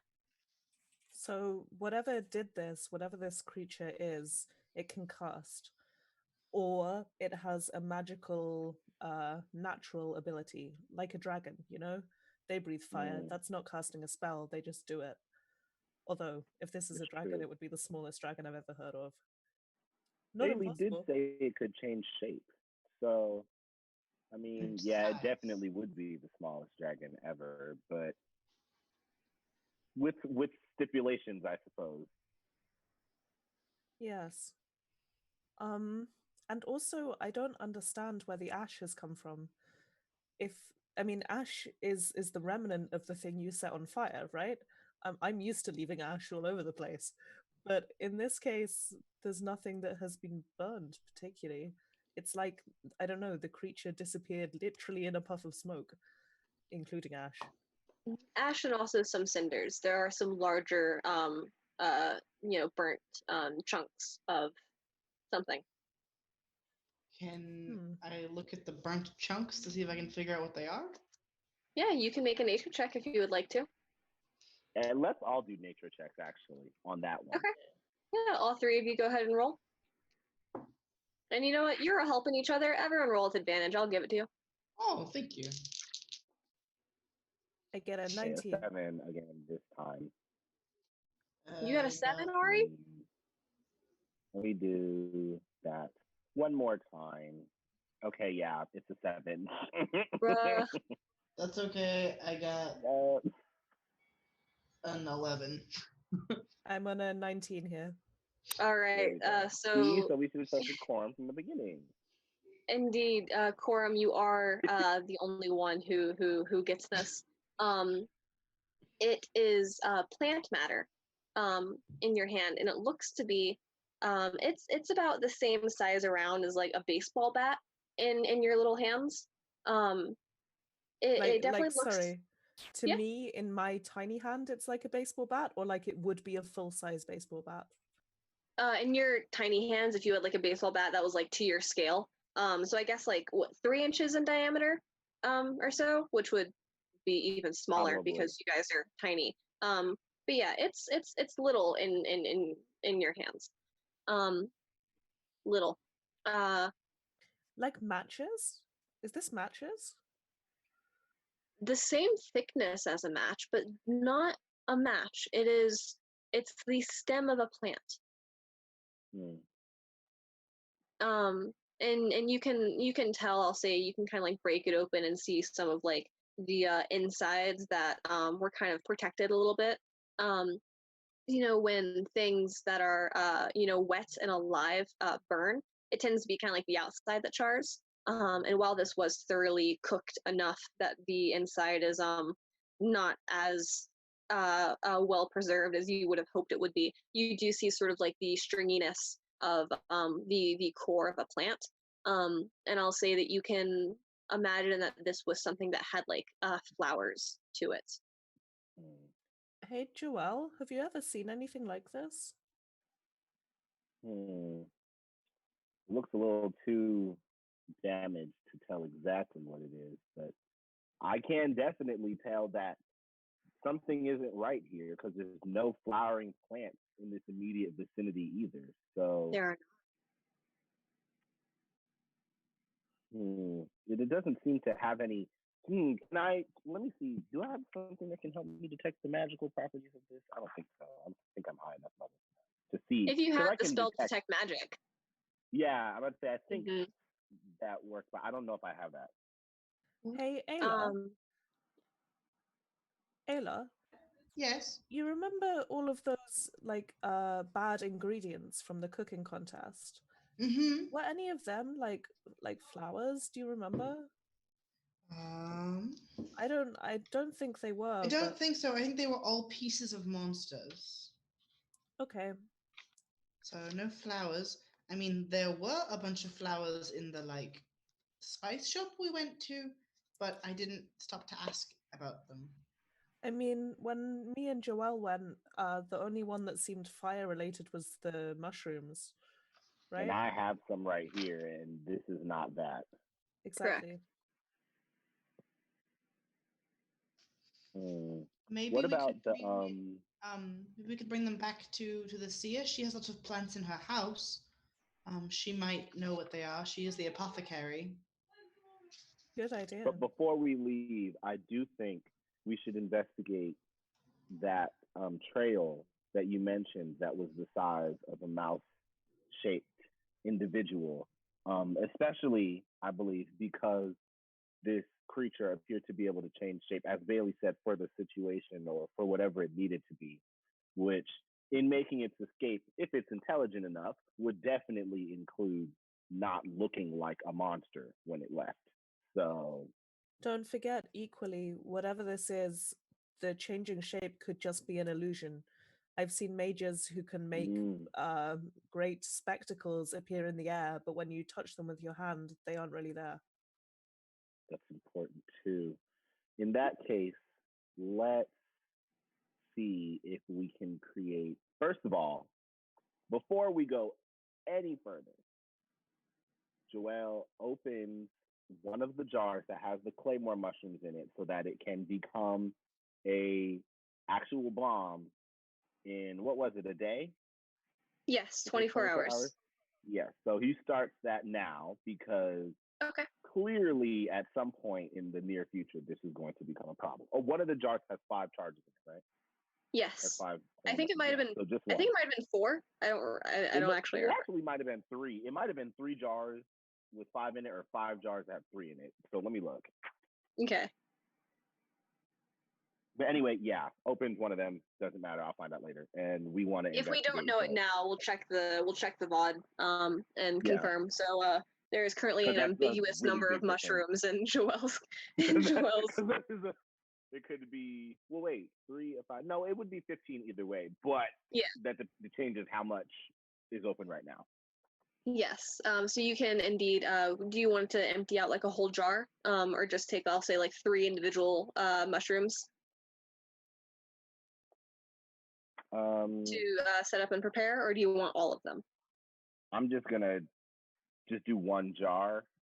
Okay. Hold on. Wait, dang it! I didn't write how many I got. I just wrote how much it cost. I'm so sorry. It's okay. We can check the VOD. Yeah, we'll do that. Okay. Okay. Yeah, you can reach in. You take them out of the jar. You see that they are strung together on a little string, like a loop, to where you can sort of pull and break one off pretty easily. But they do need to have time to dry out. So instead of keeping them in the jar, you would put them on the same spot on the belt, just out, so that it will dry over the period of 24 hours. And do they explode from pressure, right? I could throw them at something. Okay. Like and a mine. If I fall with them on that, it can blow up too. Yes. Okay. So you have a full day before they become potent like that. But throwing them, they will explode upon impact. It's about 1 in the afternoon. I'll say. Okay. You think it's been about an hour since you saw the 12th candle be lit. I tell everyone to take note of that in case I forget that too. Everyone, I'm opening these now. They take about 24 hours to fully ferment, and it's probably just about an hour past noon. So next time we see noon, we'll know it means I'm packing heat.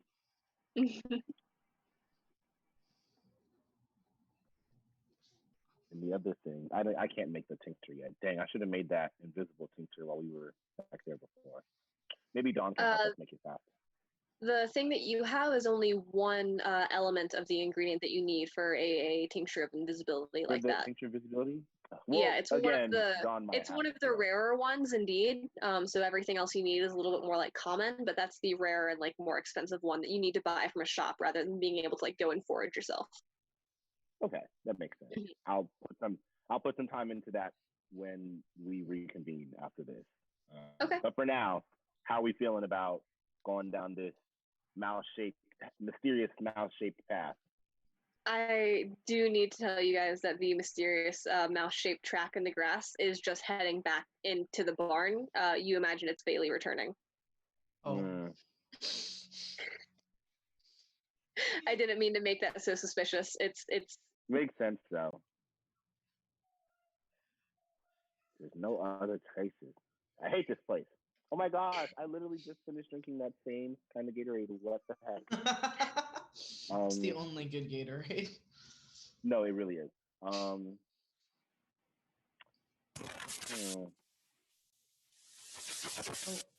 You've become some sort of serpent.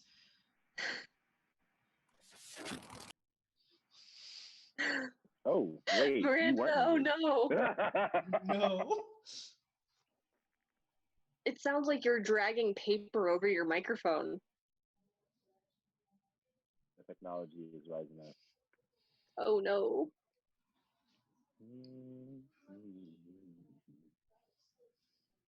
Try saying something? Oh. No, we can't. No, we cannot. She said bye. Okay. Corm will return shortly. In the meantime, our cameras are going to jump around for a second, I believe. Parkour. All right. So, would you like to return to the stables? I guess. I feel so unfulfilled, but Yeah, I think similarly, so. you know. Yeah. Ada is also there and said that she would answer any questions that you guys had if you wanted to know more about the thing that went down. Yeah. Ada, we asked earlier the captain, but do you remember any other details of what she told you when she got back? Because she told us she fought a monster of shadow and fire that could change size.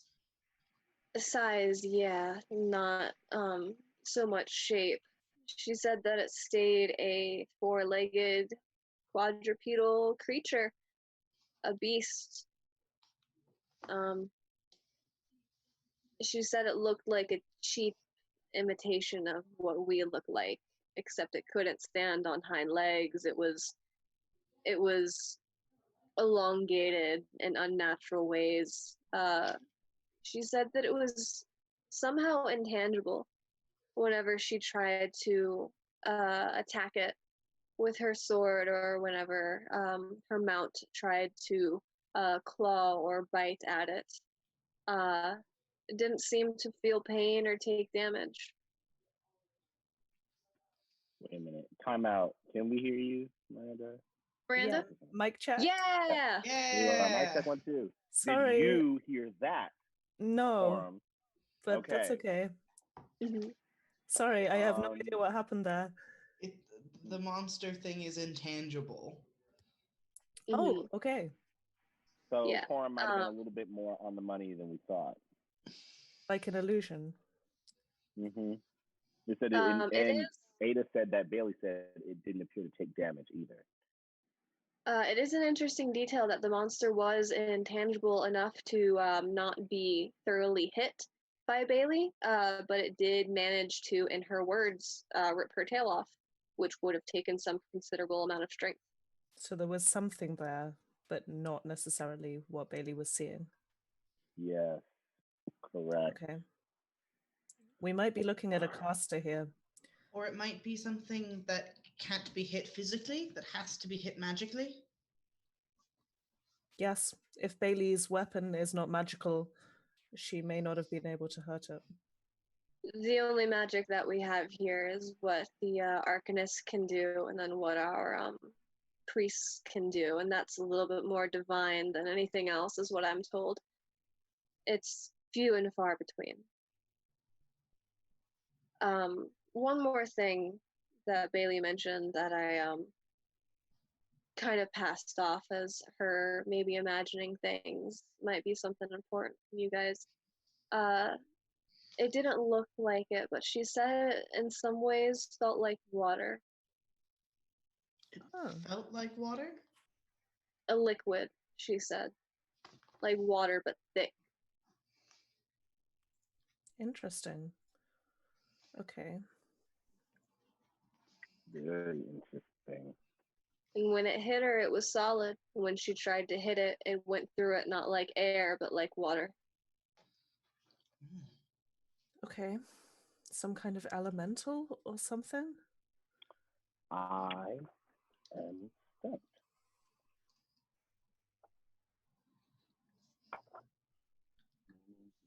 Perhaps our best lead is to show the flower to Dawn and see if she can identify it. I don't think there's anything else that we can do with our resources now.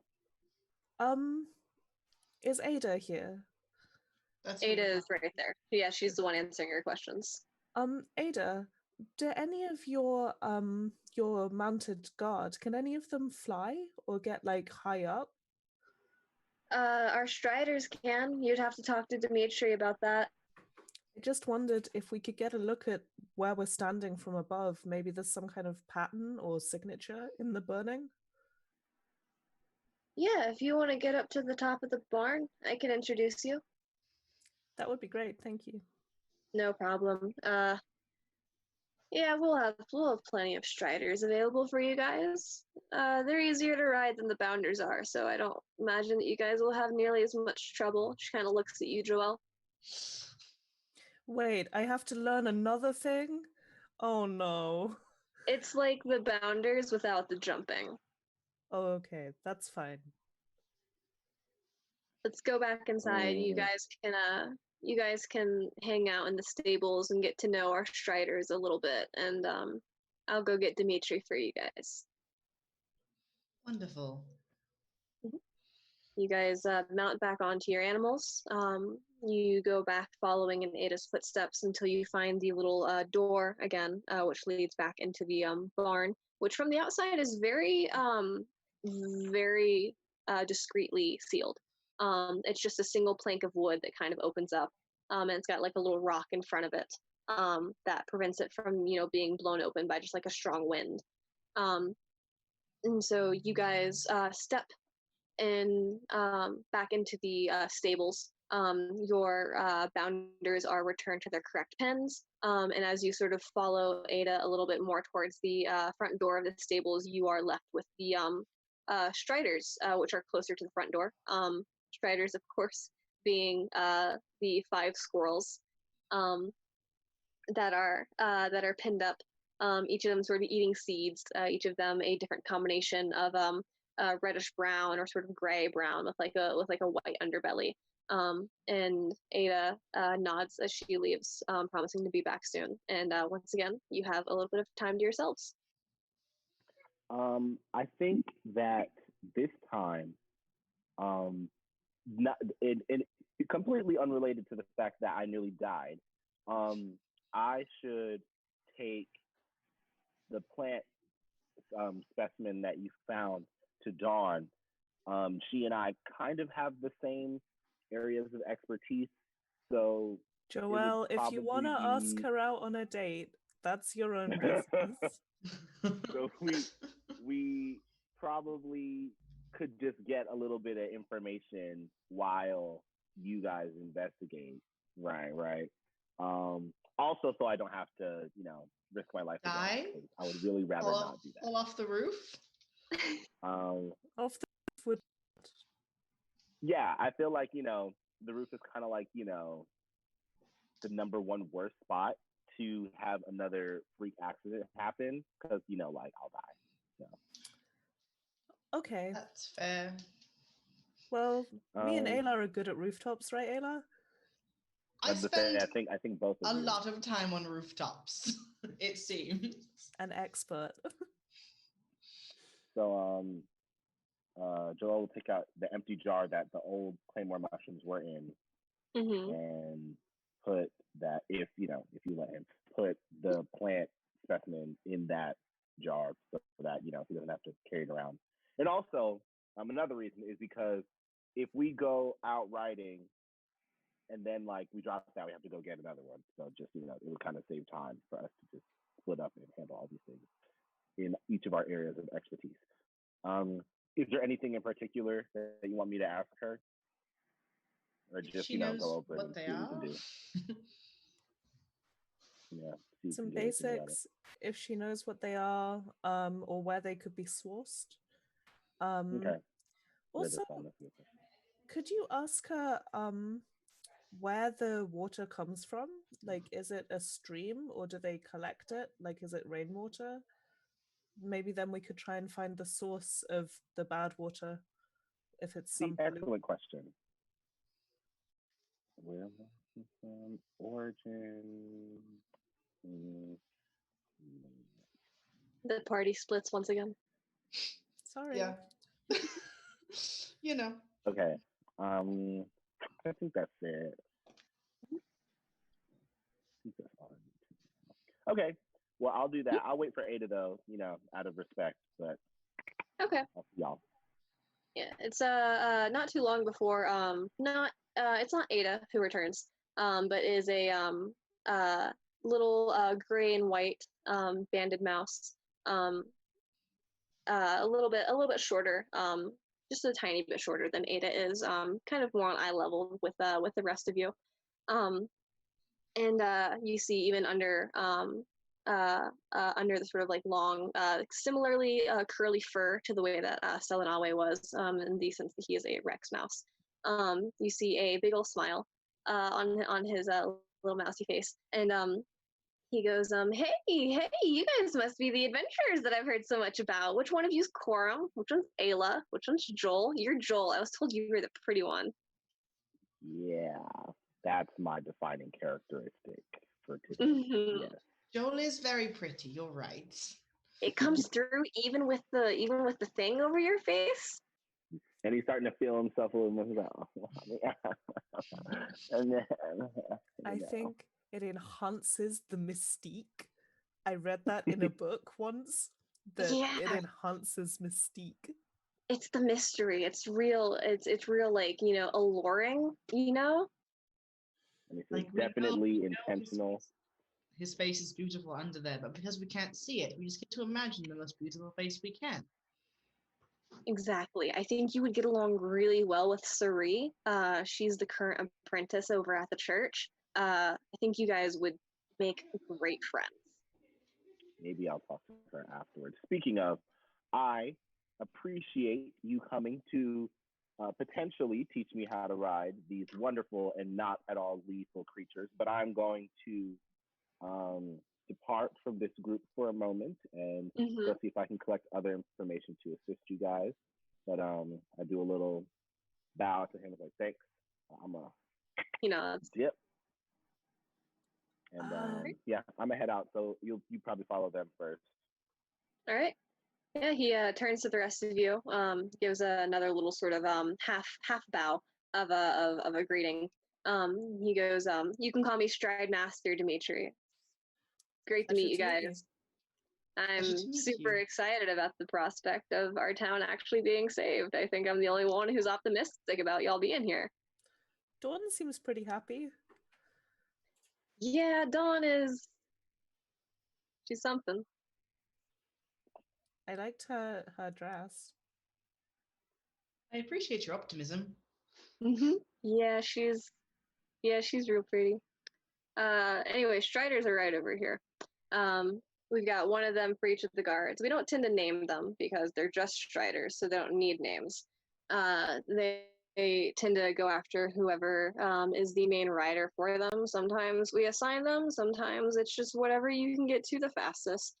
This one here is mine, and he puts his hand on the muzzle of a beautiful sort of reddish gold, solid colored squirrel with a big bushy tail, and you see it's got the strappings of a saddle high up on the shoulders, kind of like right at the base of the neck.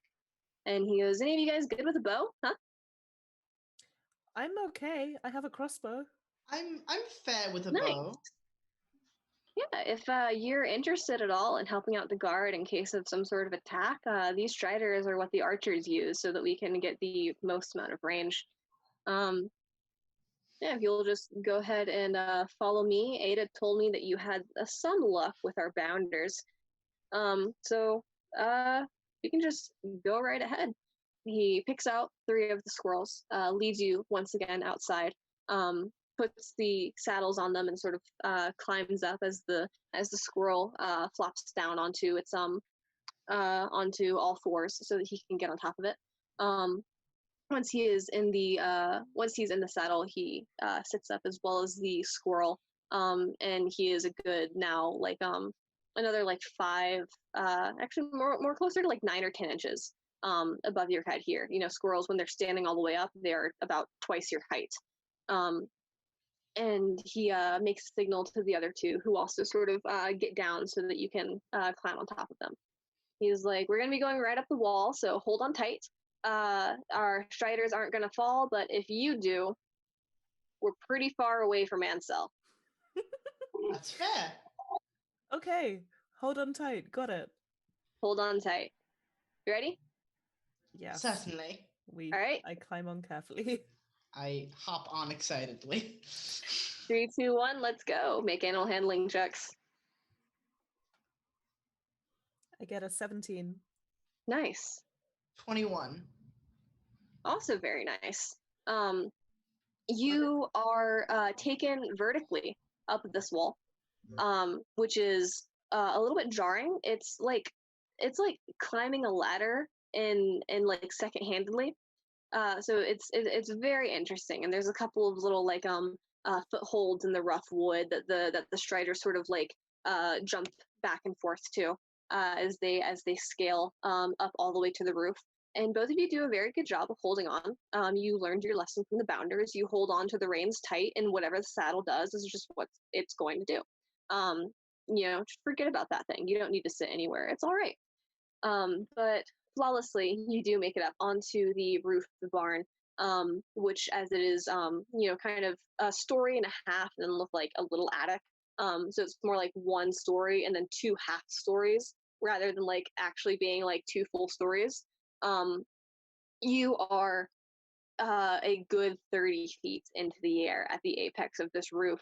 And as you sort of cross a little bit closer to the edge, it brings you more to like 25 feet or so. It is I think gabled is what it's called when it comes to like the point like that. Excuse me.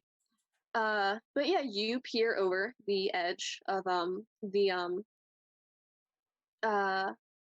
barn down towards this little dead patch of grass. And yeah, everyone go ahead and make a perception check. I get a 16. Okay.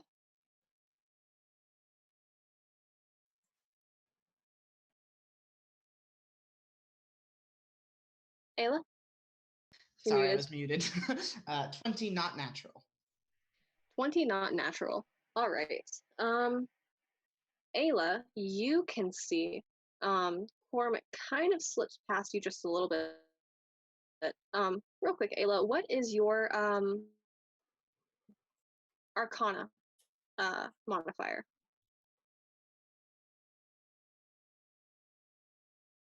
What? +2. +2. Okay. Yeah, you sort of think back as you look down at this little burnt patch, and it's maybe just like the angle that you're at, the way that the sun is hitting it. You see something in this patch here, sort of drawn in the ash and the cinders that you found back, and it clicks to you very quickly that the pattern on the ground here is very clearly a summoning circle. And that's where we're going to end tonight's session. Ooh. No good? Oh god. Oh boy. That's a major like dun dun This is dun. very Dun, dun, it's layered. This is a lot of I have layers questions here. and no answers. Indeed, indeed. You're saying no And answer. My whole life. No, literally same. if this will load for me, actually, because I was trying to find it. There we go. I'm going to add on another little kicker to that. It's not just a summoning circle. You recognize signs of it is a summoning circle for an aberration, specifically. Ooh. Oh. Okay. All right.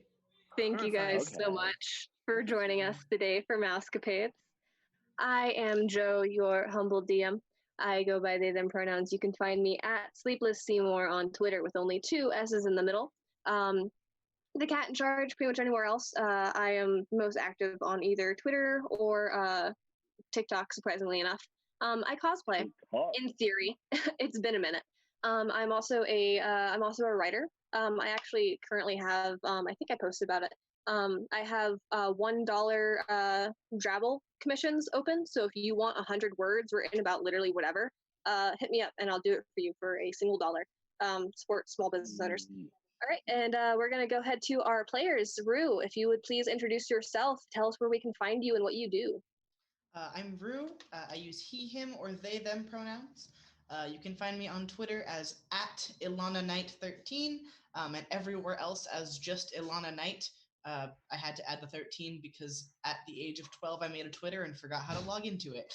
And I am a tailor and a cosplayer. I do a lot of sewing, and I do custom dice bag commissions. So for approximately $20, I will make you a dice bag with 6 pockets with whatever fabrics you would like. Oh yeah. Great. Miranda, we're going to go over to you. Hey, I'm Miranda. I use she, her pronouns. You can find me on Twitter and Instagram and Facebook at mdebenham1. I'd also like to plug a charity called Random Acts that I volunteer for. They are currently ramping up some COVID-19 support networks. So if you can head over there, share Facebook or Twitter posts or donate, that would be awesome. Thank you. And Ari. Hi, my name is Ari. You can find me on Twitter at he, him pronouns, and I play Joel, who unfortunately passed away today. He is actually dead, rip. We love him, but it'd be like that sometimes. You can find me on Twitter at C_anemone, and then the letter 6, the number 6. I mostly just post about video game stuff, and I'm also unusually active on TikTok at the Frog Prince.